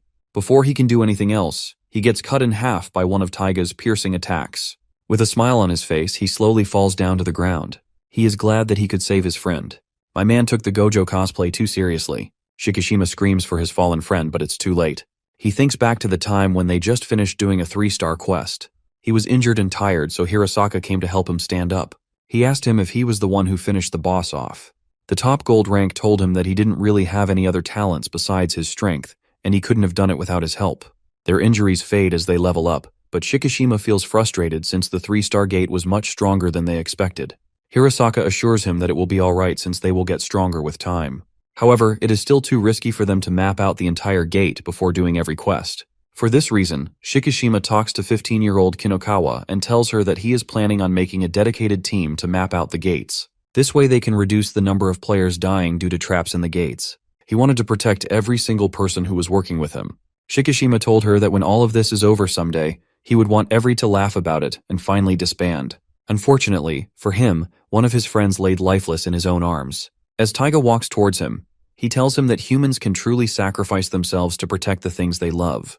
He congratulates him and says that Hirasaka really thought of him as a true friend. Shikishima is about to explode with rage. Everything inside of him is telling him to just kill Taiga in the place. He is still in the shock of his friend's death and can't believe that he gave his life away to protect him. During this time, Taiga approaches him and tries to finish him off, but he suddenly notices an attack aimed at him. He immediately teleports away to a rooftop. The guy who just attacked him is Subaru. Even after seeing Hirasaka in this state, he doesn't lose his composure. He simply tells Shikishima not to worry and assures him that he will bring Hirasaka back into this world using his Paravara skill. As soon as he uses that skill, Hirasaka's body starts to float while glowing green. Shikishima knows what is happening. He thinks back to the time when they were discussing the appearance of the rainbow door in their car. It was the first time such a door had ever appeared, and they also knew that Subaru had revived his friend after gaining an ability from that door. Shikishima wonders if this is also one of his skills. Paravara works by transforming the soul of the player. It converts the player into a kindred of the user. Since Subaru was at level 35, he could use this skill on 2 people at once. He apologizes to Shikishima saying that he can't bring Hirasaka back at the moment, but he promises that this will protect his body until he comes back. The gold player starts crying as he hears this and thanks Subaru. Hirasaka is now completely back in one piece and has gone completely feral. He starts laughing as he flies in the air, mentioning how good it feels to be back in the human world. Just by the way he laughs, Subaru knows that the soul inside Hirasaka's body belongs to Carrion. After being completely transformed, he looks like a different person. He introduces himself as the Ghoul King and announces that he will be Subaru's kindred from now on. After Carrion bullied Subaru through the door of trials the previous time, he managed to regain some of his original appearance due to the growth of Subaru. However, his current power isn't the same as it was during the trial. Taiga furiously looks at him and unleashes several doors around him. Carrion doesn't look the least bit worried seeing all of those hands. He knows they belong to the withered old woman. Carrion uses blood mold to conjure up a spiral of emerald blood around him and rains it down on the arms reaching out. He then uses a divine quake to reveal the location of the original door. Soon after noticing it, he takes out a huge scissor and slashes the creature from outside. The underworld creature gets cut in half by the sheer power of the attack. Subaru commends him for taking care of the creature, and he starts feeling a bit too confident. As the two of them stand, they notice Taiga approaching them. He looks at Carrion and tells him that he is his next target. Carrion gets annoyed and tells him that his real opponent has been standing in front of him all this time. Even though Subaru is in front of him, he hasn't confronted him once. Hearing his words, Taiga wonders if he is consciously avoiding a fight with him. He tries making up other excuses, but when he stares directly into his eyes, he can't avoid the truth. It's almost like their first meeting when they were kids. He still remembers the fear he felt that day. This makes him mad, and he challenges Subaru to a fight inside the door. Despite Shikishima's warning, Subaru accepts his challenge and starts following him. While entering the door, he remembers when Taichi asked him about what Taiga had done to him in the past. He wants to end it right here and now so he can move on from this. Kokugaiji commends Taiga for getting rid of Hirasaka and luring the possessor of Vanquish inside the door. He considers this a victory for the Black Faction. However, when he looks at Subaru, he is shocked to see him this calm. Taiga calls out to Kokugaiji and asks him not to interfere in their fight.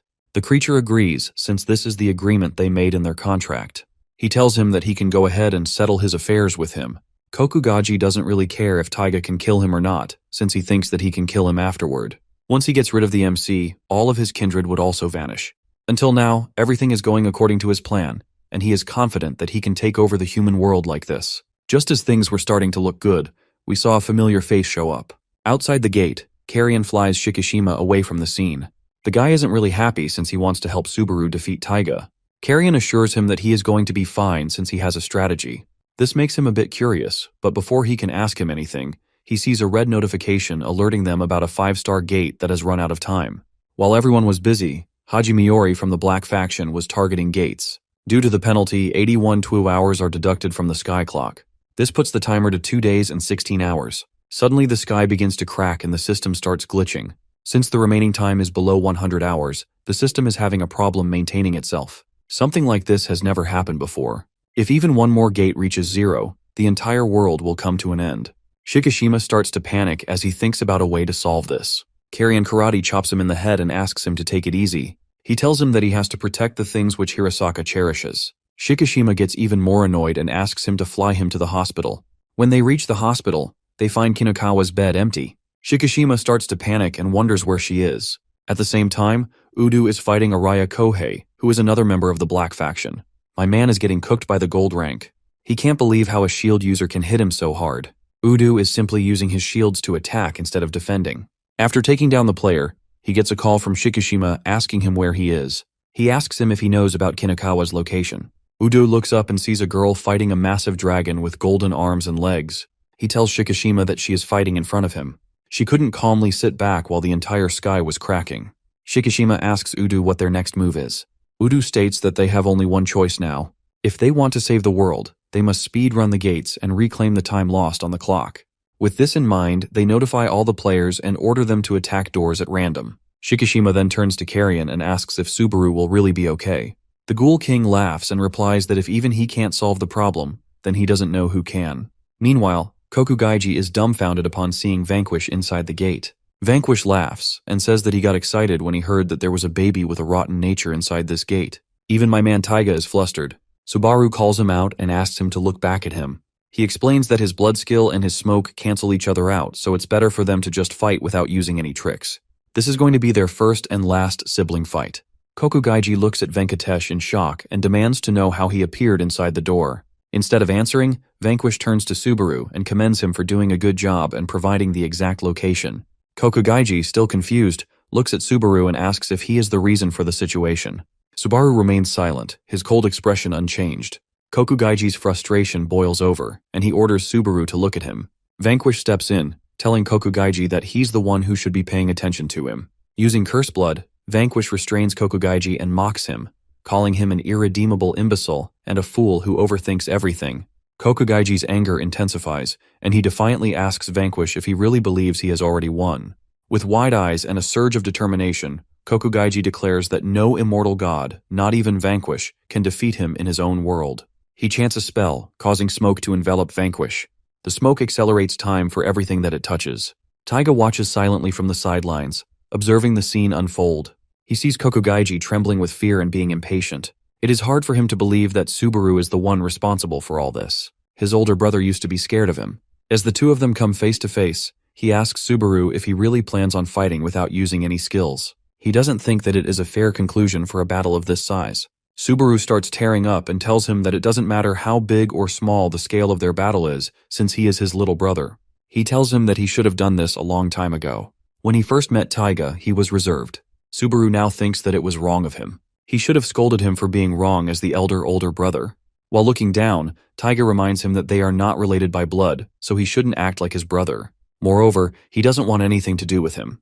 As Taiga tries to attack him, Subaru dodges it and asks him if he really thinks he can run away from him. This shocks Taiga, as his weak big brother finally punches him in the face. He tries using the smoke, but Subaru disperses it using his blood mold skill. My man then starts styling on him and hits him with some freestyle dance moves. After getting kicked in the head, Taiga manages to land his first punch of the fight. The battle between them gets intense as both brothers throw punches at each other non-stop. Both of them are starting to get tired now. As the fight continues, Subaru lands a kick on his brother. Taiga grabs his leg and counterattacks but gets punched immediately after. It seems like none of them are holding back. At the same time, Kokugaiji and Vanquish are also fighting. Despite being completely enveloped in smoke, Vanquish laughs as he calls out to Kokugaiji. The underworld baby can't believe that his smoke didn't work. It should have advanced time by thousands of years by now. This makes him furious, and he unleashes his other ability, which also advances time for some reason. My man trying to age an immortal god, his ability allows him to advance time by millions of years. Unfortunately for him, it has no effect on Vanquish, who freezes him with the frostbite skill. He tells him that the time skill is useless to him since he is immortal. He looks at the baby with a disappointed expression and says that he could have come up with a better plan if he was smart enough. Vanquish mentions that he left his traces all over the place when he used those doors. He was able to narrow down his location using those doors. Moreover, Carrion used to be his kindred, so he was connected to him by soul. When Carrion transferred his soul into Hirasaka's body, he told Subaru about his plan and how he was going to crush him with a single blow. In the end, it was Subaru who helped him find the precise location of the underworld baby. Due to the conditions of the contract, he is able to survive in this place filled with amniotic fluid. After hearing the entire plan, Kokugaiji realizes that he has been played. Subaru knew that he couldn't kill him by himself, so he brought Vanquish with him. Using Taiga's hatred and his impatience, Subaru was able to turn the situation to his own advantage. Vanquish questions the Black Amniotic King about the person who put him on this task. He asks him if the entity offered to give him the human world in exchange for breaking the sky clock. Whatever the case, he won't go off easy after messing with his possessor. Vanquish uses the Rift Cleaver skill and lands some clean slashes on the baby. While in pain, Kokugaiji starts calling for Miss Safina and screams that Vanquish is going to kill him. As he begs her to save his life, a golden light appears inside the gate. A golden bell starts descending slowly. Vanquish already knows Safina and asks if she is the one behind it all. The underworld baby feels relieved after watching the golden bell, but instead of helping him, Safina crushes him between the bell's hands. She calls him a traitor and mentions that he attempted to outmaneuver them and monopolize the human world. She tells him that he will be put in the lowest gate. Kokugaiji starts crying and begs her to not put him in the lowest gate. However, it is all for nothing as she tosses him inside the gate with little regard for him. The evil baby finally vanishes in a 1-star gate. After he is gone, Safina greets Vanquish and tells him that it's been a long time. Vanquish laughs and says that she seems to be in good condition. He slashes the bell in half and says that he will be fighting her in person after he shows up. Safina tells him that she will be looking forward to it. Vanquish then turns to his possessor and wonders how he is going to settle this fight. He knows that players can touch each other's souls depending on their sensing ability. It means that as Subaru and Taiga fight each other, they will experience what the other is feeling. This is going to be a trial for the protagonist, and once he gets past this obstacle, he will truly be qualified to become his possessor. It seems like both Subaru and Taiga are equally matched in hand-to-hand combat. Taiga looks at his eyes and it makes him go back to the past. He remembers his mother hitting him because he ate the pudding she put in the fridge. She smacks him because he ate it without her permission and tells him that he is the same as his father. The mom had left him alone at home for 3 days and he had to survive on a single pudding. Eventually, Child Guidance Center found out about her abuse, but she began dodging it. She didn't even let them go inside the house. After they left, she went back to Taiga and asked him why he was even born. She then married Subaru's dad, who was the same as her. Taiga came to know that the guy had a son, and he got furious when he realized that he was going to get a big brother like that. In his mind, he thought he was also going to be miserable like him. But when he met Subaru, he saw a sparking light in his eyes. He couldn't believe how he was not broken after getting treated like him. He spent all of his childhood thinking that his behavior was the fault of others around him. But now that he had seen someone who was living the same life without complaints or despair, he couldn't stand it. He realized that the only insect was him.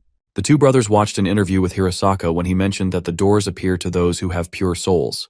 Taiga mocked his brother and told him that he was never getting a door. Just moments later, he saw a gold-ranked door appearing right in front of him. He couldn't accept that at all, so he pushed his brother away. He was afraid of Subaru becoming happy, so he kept him close and made sure that he would never be satisfied with his life. He knew that if he allowed him to be happy, the gap between them would never be the same again. This is why he wants him to stay beneath him all of his life. After getting hit again, Subaru is surprised that Taiga still has this much strength left. With each punch, he can feel his emotions. He realizes why his brother became so twisted and afraid. Taiga tries to kick him and it breaks the entire bridge. As the two of them are falling down, Subaru flies toward him and kicks him as hard as he can.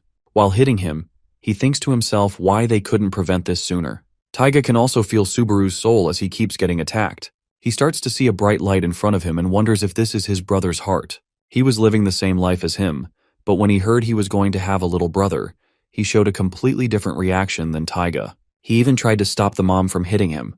However, Taiga didn't see him as a brother and pushed him away from his life. He stands there as he watches the moment. He steals the door from his brother. He wonders what Subaru was thinking when that door appeared. As he reads his thoughts, he finds out that Subaru wanted to become a player so that he could protect his little brother. Even though he appears shocked, he had noticed it a long time ago. The only person who truly loved him in the entire world was his brother Taiga. He remembers another scene from his past when Subaru's dad was beating him over something that he was hiding. Taiga was a bit surprised to see him disobeying his dad.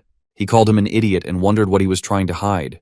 When his dad finally saw what he was hiding, he stopped hitting him and let him go. Subaru then walked over to Taiga that he got pudding for him since he liked it. This made him shocked and he wondered what was wrong with him. No matter what he tried, he couldn't win with his brother. As his body gets enveloped by a golden light, Taiga feels regretful that he couldn't live his life the way he wanted. Vanquish knows that this is the end for him since his body has reached its limits like all other underworld creatures. It was time for his soul to endlessly wander in the void since the blessing he received from Kokugaiji was also gone. Taiga looked at Subaru's face and asked him not to look at him that way since he wasn't in the wrong. He feared and admired him at the same time. Now that it was time for him to disappear, his last memories were of the pudding they shared together. He told Subaru that he would like to eat those puddings again someday. He couldn't thank him back then, but it made him happy. Hearing this makes Subaru tear up. and he can see his younger brother in front of him. As he tries to grab onto him, Taiga disappears into the void. Subaru cries his heart out, thinking that his younger brother remembered the moment they ate together. He couldn't save his brother from his fate, and now he was feeling regretful. Vanquish walks over to him and tells him that the biggest misfortune for Taiga is being aware of his sins and still not doing anything to stop them. He hated himself for all the bad things he did, and it kept piling on and on with time. This ending was inevitable, ever since he stole his door. Subaru asks him if there is no other way. Vanquish becomes a therapist and tells him that it is for him to figure out for the rest of his life. He should take these memories to his deathbed and never forget them. Vanquish asks him to take as much time as he likes and says that he will wait for him. Bro casually being the best dad for Subaru.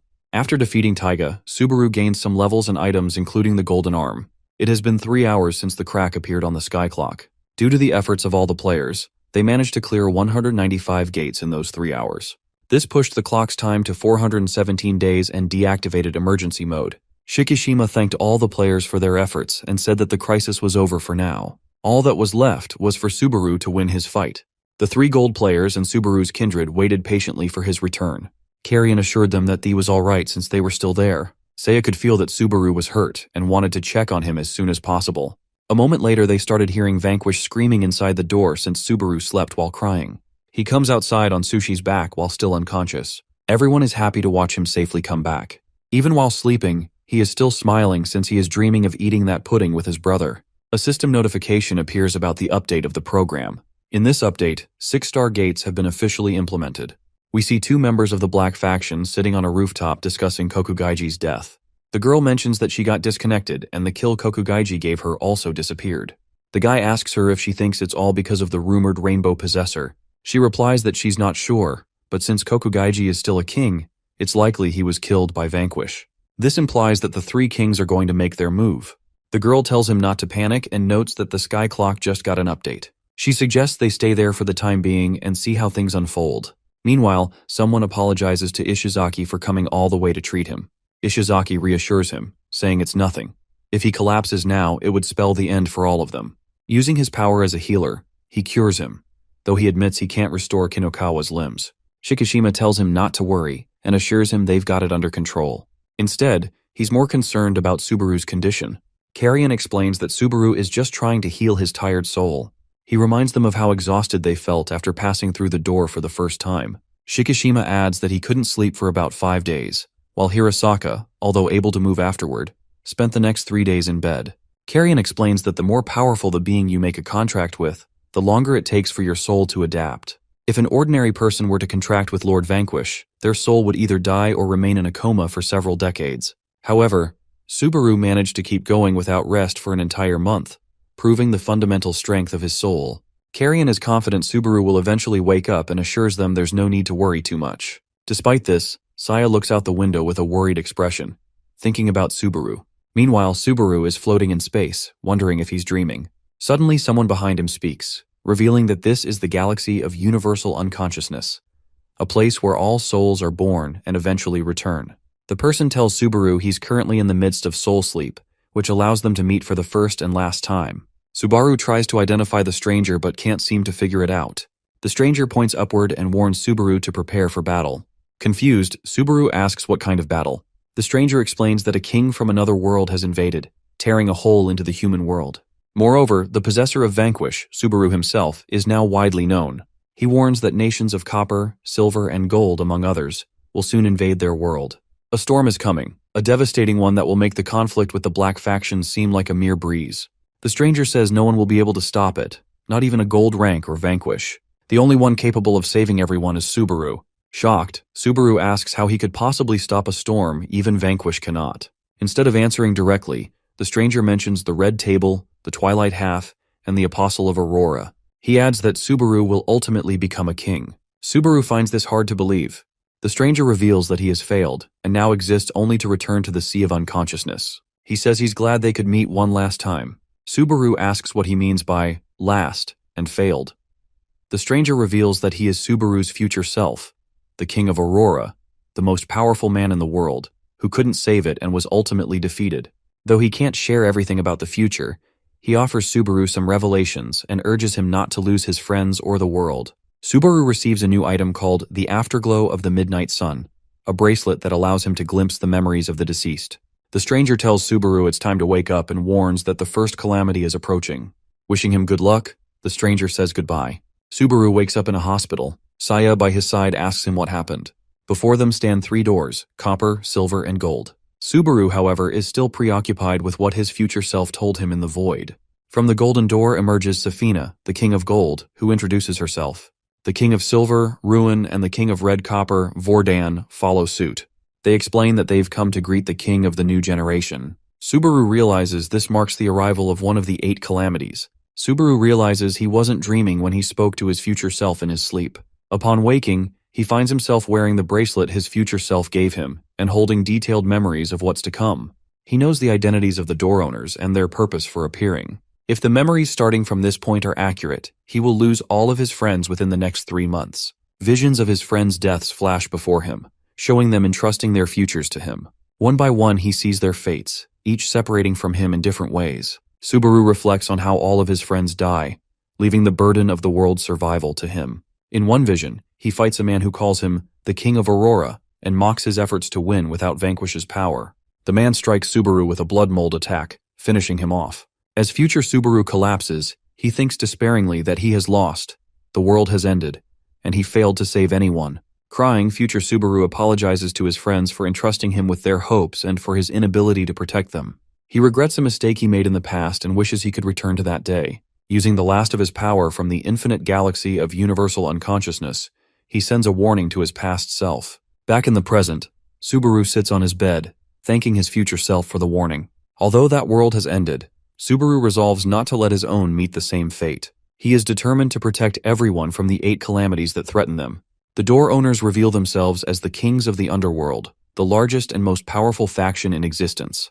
They are Safina, the Queen of Twilight; Ruin, the divine beast of order, who rules over all beasts as the Silver Nine-Tails; and the Bronze King, the leader of nature spirits and demi-humans who dwell on Earth. Subaru is shocked that such powerful entities have come to greet him personally. The kings acknowledge Subaru as the rightful candidate to become the next king and invite him to the Golden Country. Safina extends her hand and asks if he will accept her offer. Subaru's friends are stunned at the prospect of him going to the underworld. After Safina speaks, Ruin, the Silver King, suggests Subaru cancel his contract with Vanquish and form a new one with any of them. Ruin explains that Subaru's soul vessel is unique, and a partnership with one of them would make him the strongest in the world. Each of the 3 kings is more powerful than Vanquish, and their goal is the same as Subaru's, to protect the world from the gates of calamity. Ruin claims that Subaru would save more lives by choosing a worthier partner. Carrion can't take the suggestion and threatens to kill Ruin. Without even looking at him, Ruin silences Carrion by exerting pressure directly on his soul. As a human, Carrion cannot resist it. Ruin then turns to Subaru, clarifying that they didn't come to force a decision, but to offer exceptional conditions to someone as exceptional as Subaru. Safina offers Subaru the spear that pierces all things, and command over the Golden Knights if he becomes her possessor. Ruin offers the Bow of Endless Light and 100 high-ranking dragons.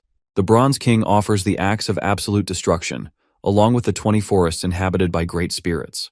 They ask Subaru to choose a door, warning that the deals are extraordinary.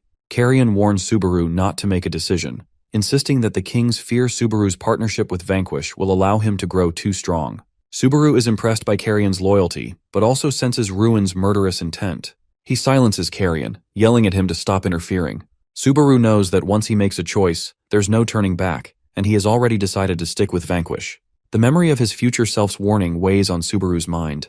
He knows these offers alone won't be enough to save everyone. Ruin asks if Carrion truly believes they are trying to deceive Subaru. With the tension eased momentarily, Subaru takes a moment to think. However, Carrion shouts at him again, prompting Ruin to consider silencing him permanently. Before they act, Subaru declares his decision. He says he is open to switching allegiances if the deal is fair and the conditions align with his goals.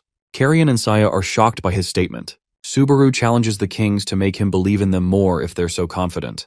The kings ask if he wants them to prove their strength, but Subaru clarifies that he is more interested in their terms. He notes that if his soul is truly unique, other kings will surely covet it as well. Subaru demands they arrange a meeting with all the underworld kings so he can evaluate the best offer. Ruin questions how Subaru knows about such meetings, suspecting Carrion of revealing the information.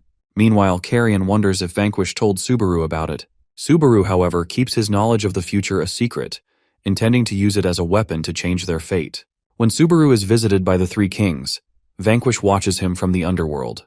They have taken action earlier than expected, but he is more concerned about Subaru's behavior. As he thinks about his meeting with the kings, he wonders how Subaru has obtained this information. Details about the underworld are highly confidential, so there is no way Subaru should know about the meeting.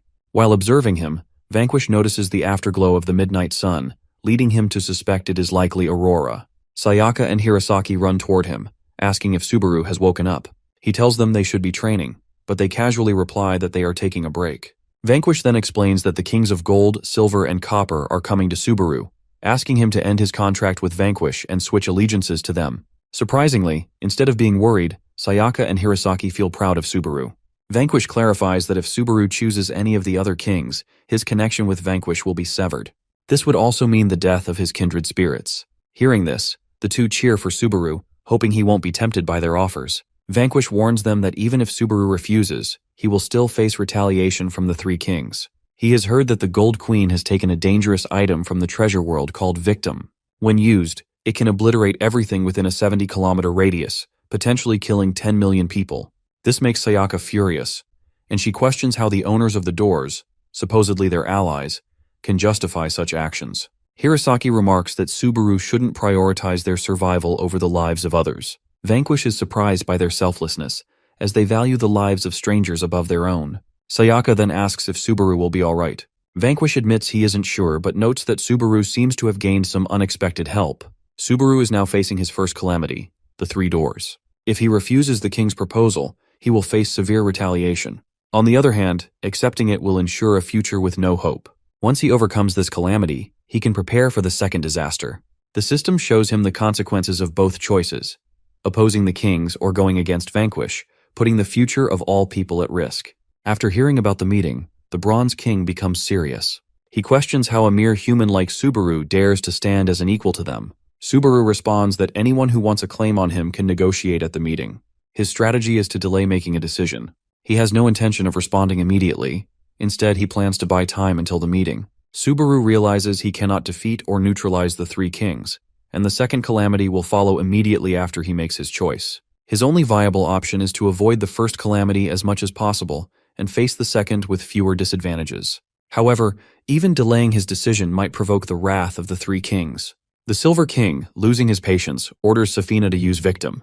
It is almost like a bomb that can cause a massive explosion proportional to the amount of soul poured into it by its owner. If the Queen of Gold, Safina, uses this item, Subaru realizes the future he saw in his memories will repeat. Safina, however, surprises him by addressing him directly, saying she would like to commend his courage. She explains that this item is akin to a nuclear bomb from his world and warns that if he refuses their proposal, they intend to use it immediately. Yet, she acknowledges his bravery in negotiating and suggests they might consider his option of holding the meeting. The other two kings exchange shocked looks as Safina smiles and asks Subaru if he truly believes he can overcome the second calamity without their power.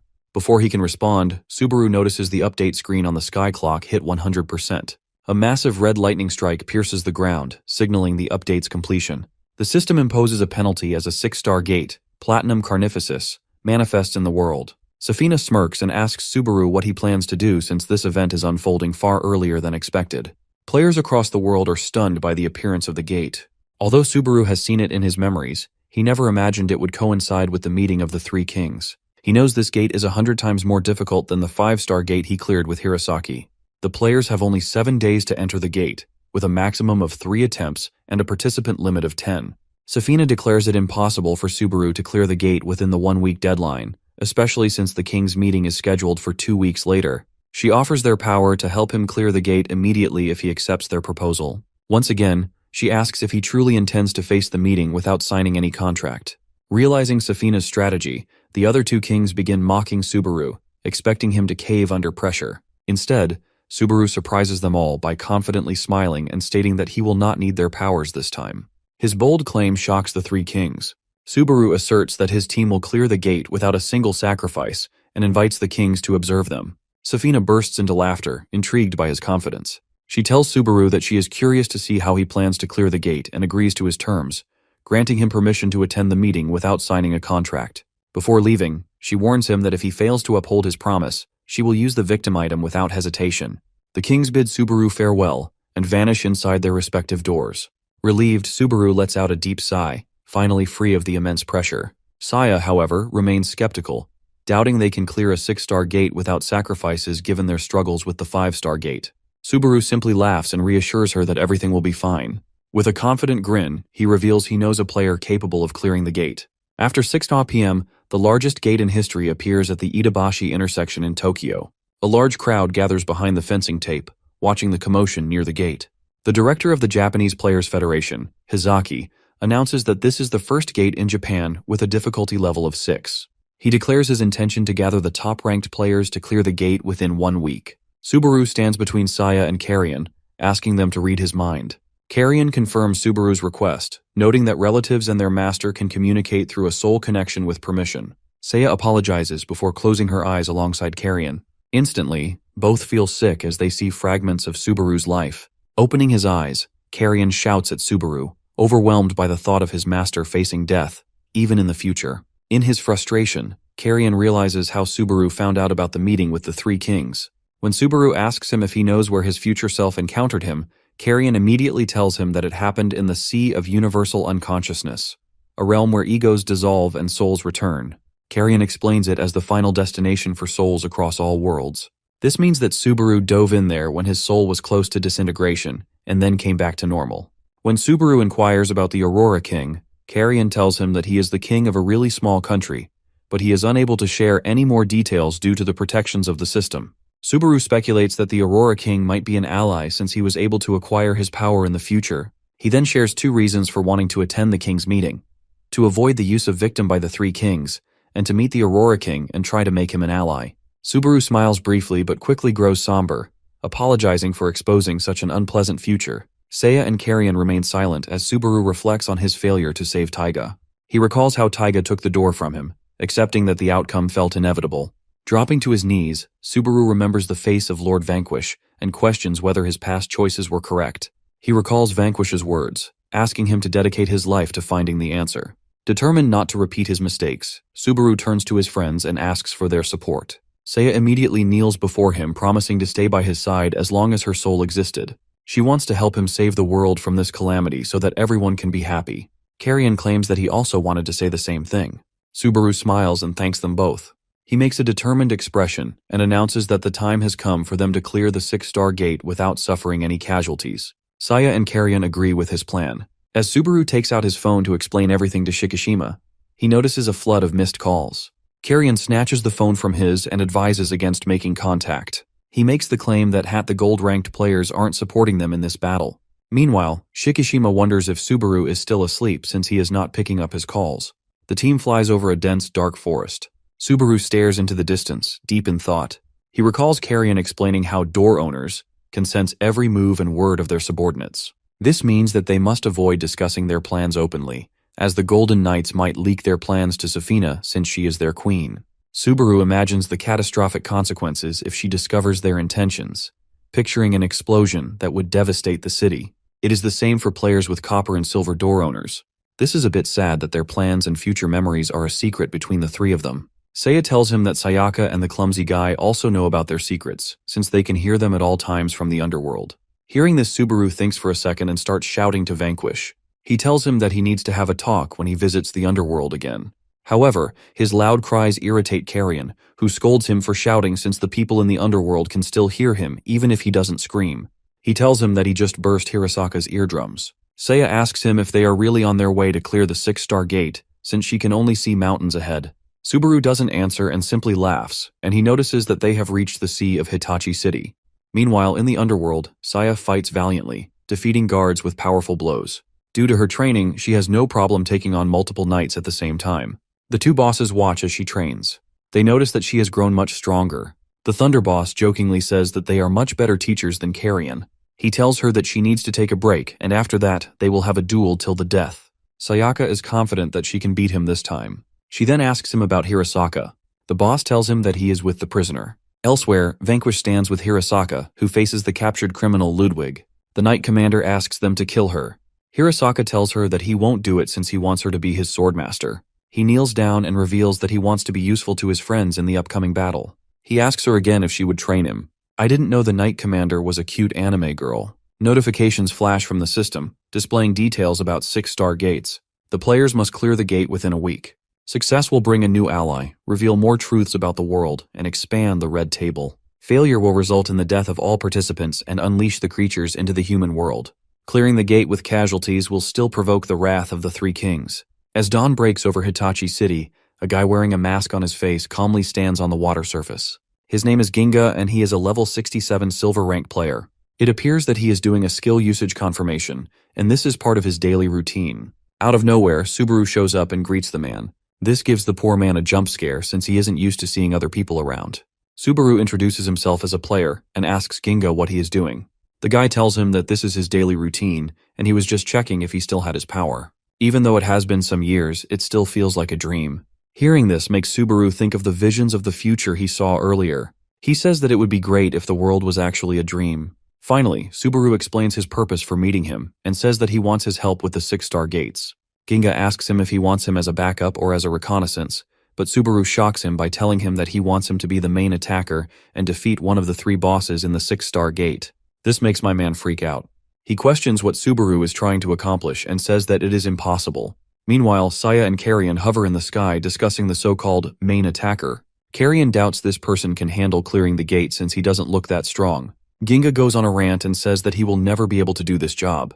Subaru asks him to calm down and simply says that he can do it. He explains that it might seem impossible at the moment, but once he reaches level 70 and his door appears before him, he will get a new skill that is effective against the bosses in the 6-star gate. Ginga doesn't believe a word and accuses Subaru of hiding something. He is even skeptical of him being a player. Subaru tells him that he is standing on water with his skill, so it should be enough proof. Even so, Ginga remains doubtful, questioning how Subaru knows about skills and gates that haven't even appeared yet.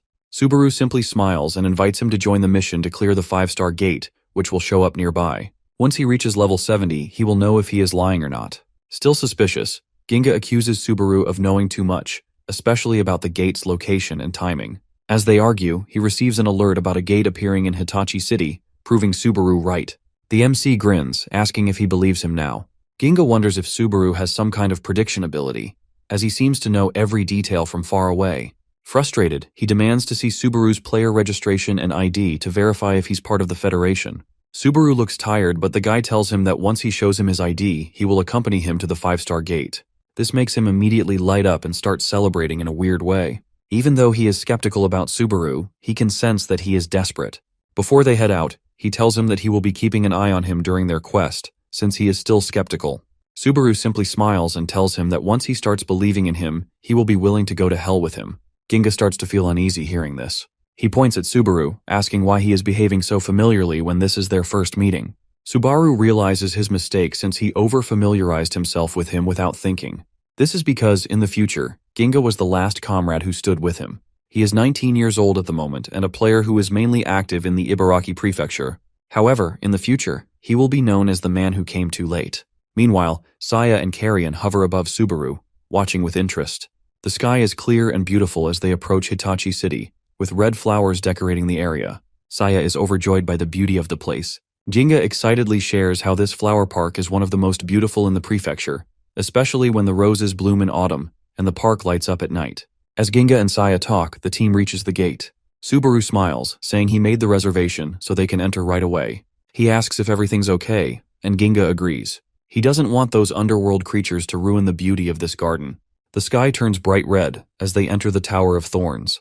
The system announces the name of the gate. Ginga points out the roses growing inside, noting how one of them looks so ugly. The flower monster grows from the ground and attacks Ginga, but he remains calm, freezing everything around him with his ice spear. As the monster gets covered in ice, Ginga uses his second skill, Hoarfrost, to create a huge ice wall that separates him from the monster. With a confident grin, he prepares for the next move. He throws his bag off, revealing his face.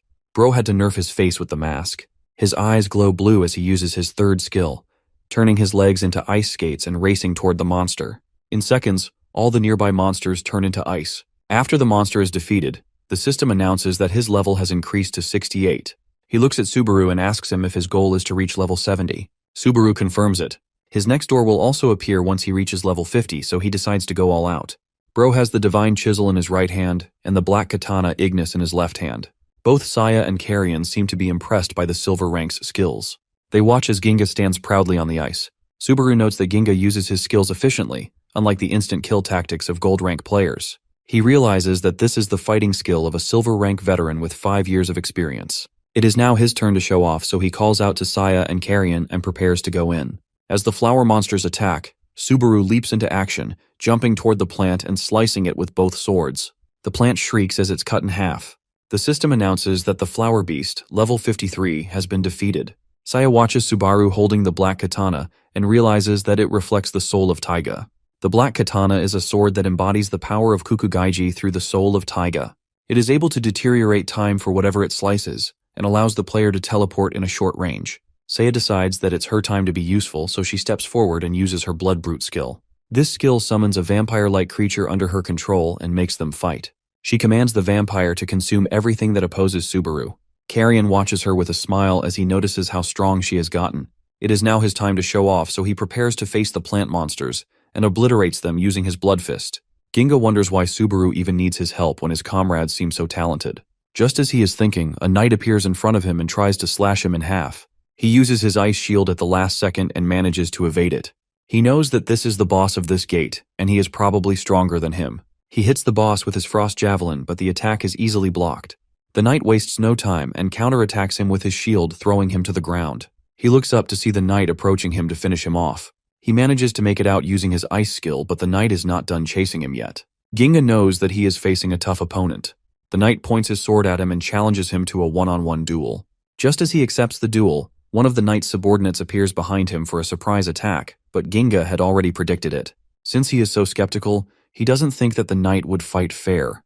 He kills the subordinate and asks the knight to come at him without any tricks. As soon as the knight charges at him, he notices Subaru approaching him from the side. However, he is still able to respond quickly and blocks his attack. Despite having his shield up, Subaru uses the black katana to deteriorate it and goes in for the kill. The knight puts up a good fight, which makes him smile, and he asks him to fight him fair and square. As soon as he says this, Ginga freezes the knight using his skill. Subaru reveals that it is prohibited to fight fair and square in his school. The two of them then work together and destroy the knight using their skills while he is frozen. This pushes Subaru to level 51 and Ginga reaches level 70. Both of them can now access the doors.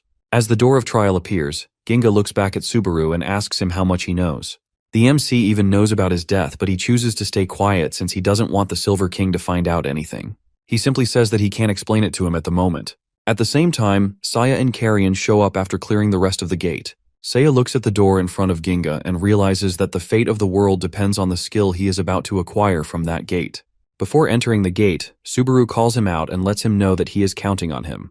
The guy tells him that he will only accompany him to the gate if he gets the skill that will allow him to take it on. Subaru confidently tells him that it's alright since he will definitely get that skill. As he is about to enter his rainbow door, Saya notices that he looks a bit nervous. He enters the door to see a blue sky. He hears the voice of Sayaka, who smiles and tells him that she has been waiting for him. All this time he wanted to meet her and apologize for what happened, but now that she is actually in front of him, the words won't come. She asks him why he is so quiet, and he immediately changes the conversation to Vanquish. Sayaka tells him that he went somewhere else after telling her that it was better to spend some private time with her friend. He also told her that she would be the one to give him the trial this time.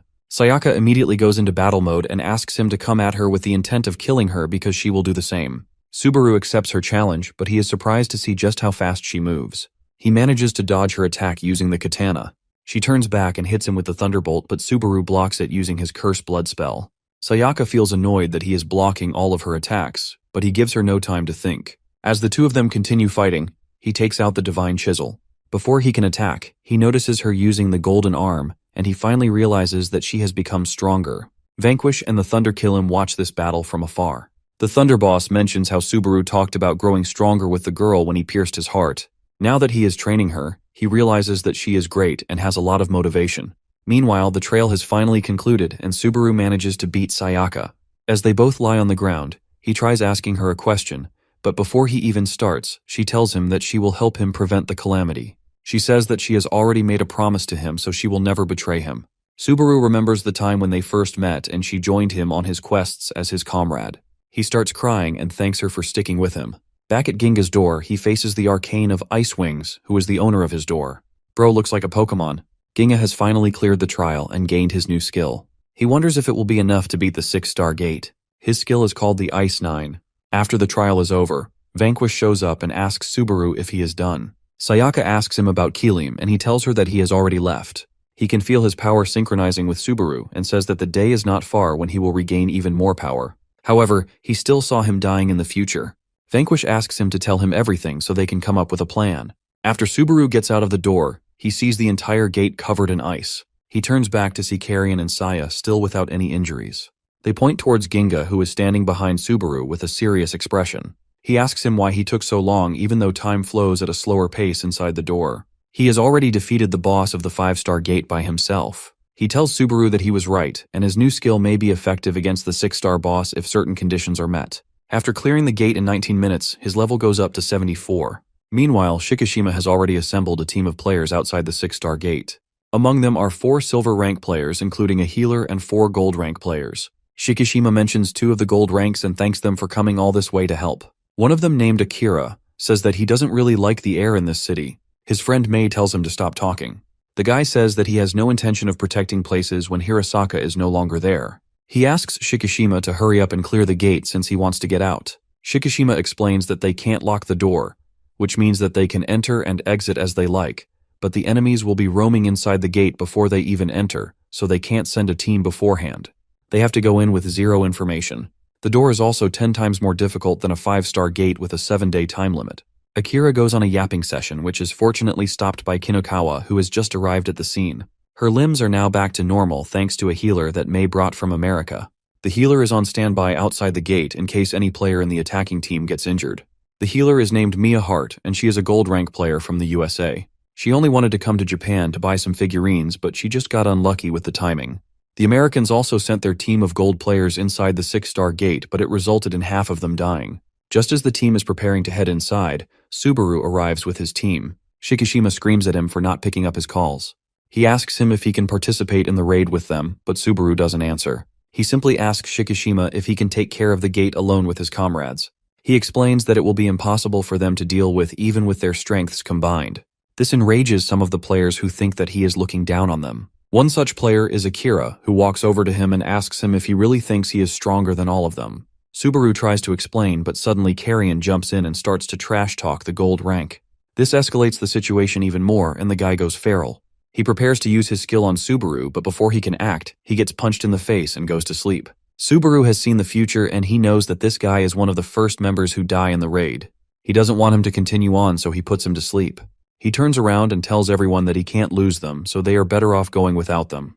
Ginga looks at him in shock and wonders what he is trying to do. Now even Shikishima is mad and all the players are turning against him. Seeing them all with their weapons out, Saya gets mad, but Subaru stops her. He tells them that Akira was about to use his skill in the middle of the city, so he stopped him. He wouldn't have listened to him even if he tried, so his only option was to knock him out. Shikishima is a bit suspicious and asks him if he has prepared this answer in advance since he seems to know so much about Akira. He then points at Ginga and says that since he has brought him here, it means that he has a plan in mind.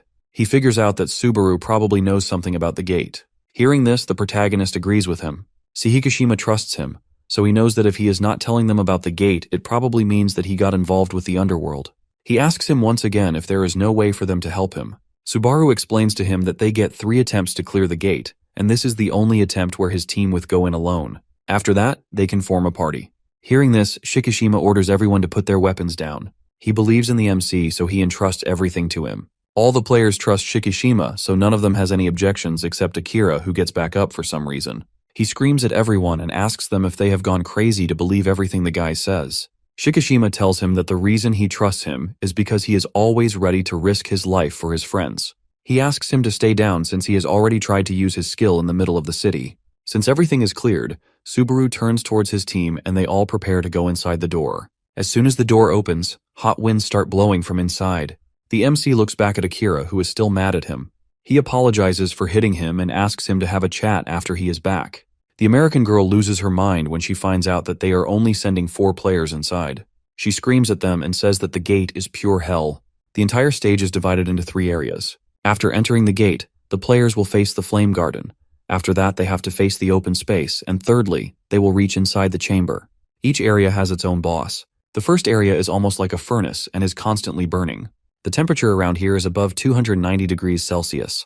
The boss who is responsible for all this fire is named the Fiery Lambda. The boss in the second area is the Hero Devourer who can emit light waves. Since the bosses are so strong, no other underworld creatures can survive in this environment. In Subaru's future memories, the attacking team that was sent inside the gate had to face the insane temperatures. This made it hard for them to breathe and even stand in the area. Udo gave the responsibility to Shikishima and asked him to make the decision. Shikishima calls out to Subaru and he makes a blood sphere around the group. This allows them to breathe a little better and protects them from the heat. However, keeping the bubble up drains a lot of mana, so he only does it for an hour if he is not engaging directly with the boss. Shikishima orders the healer to focus on healing the players for now. Suddenly, the heat gets even more intense and something starts approaching the players. Akira notices his entire body trembling.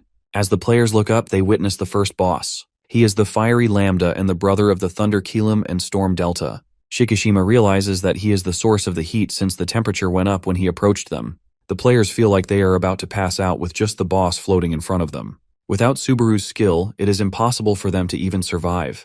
Shikishima realizes that they can't attack or defend themselves from this boss, so he chooses the best option he can think of. He uses his Sulfur Rain skill on the boss and tells everyone to retreat. He knows that they can't do anything if Subaru is trapped inside the circle. Our boy decides to be the last one to leave since he has to keep the bubble up.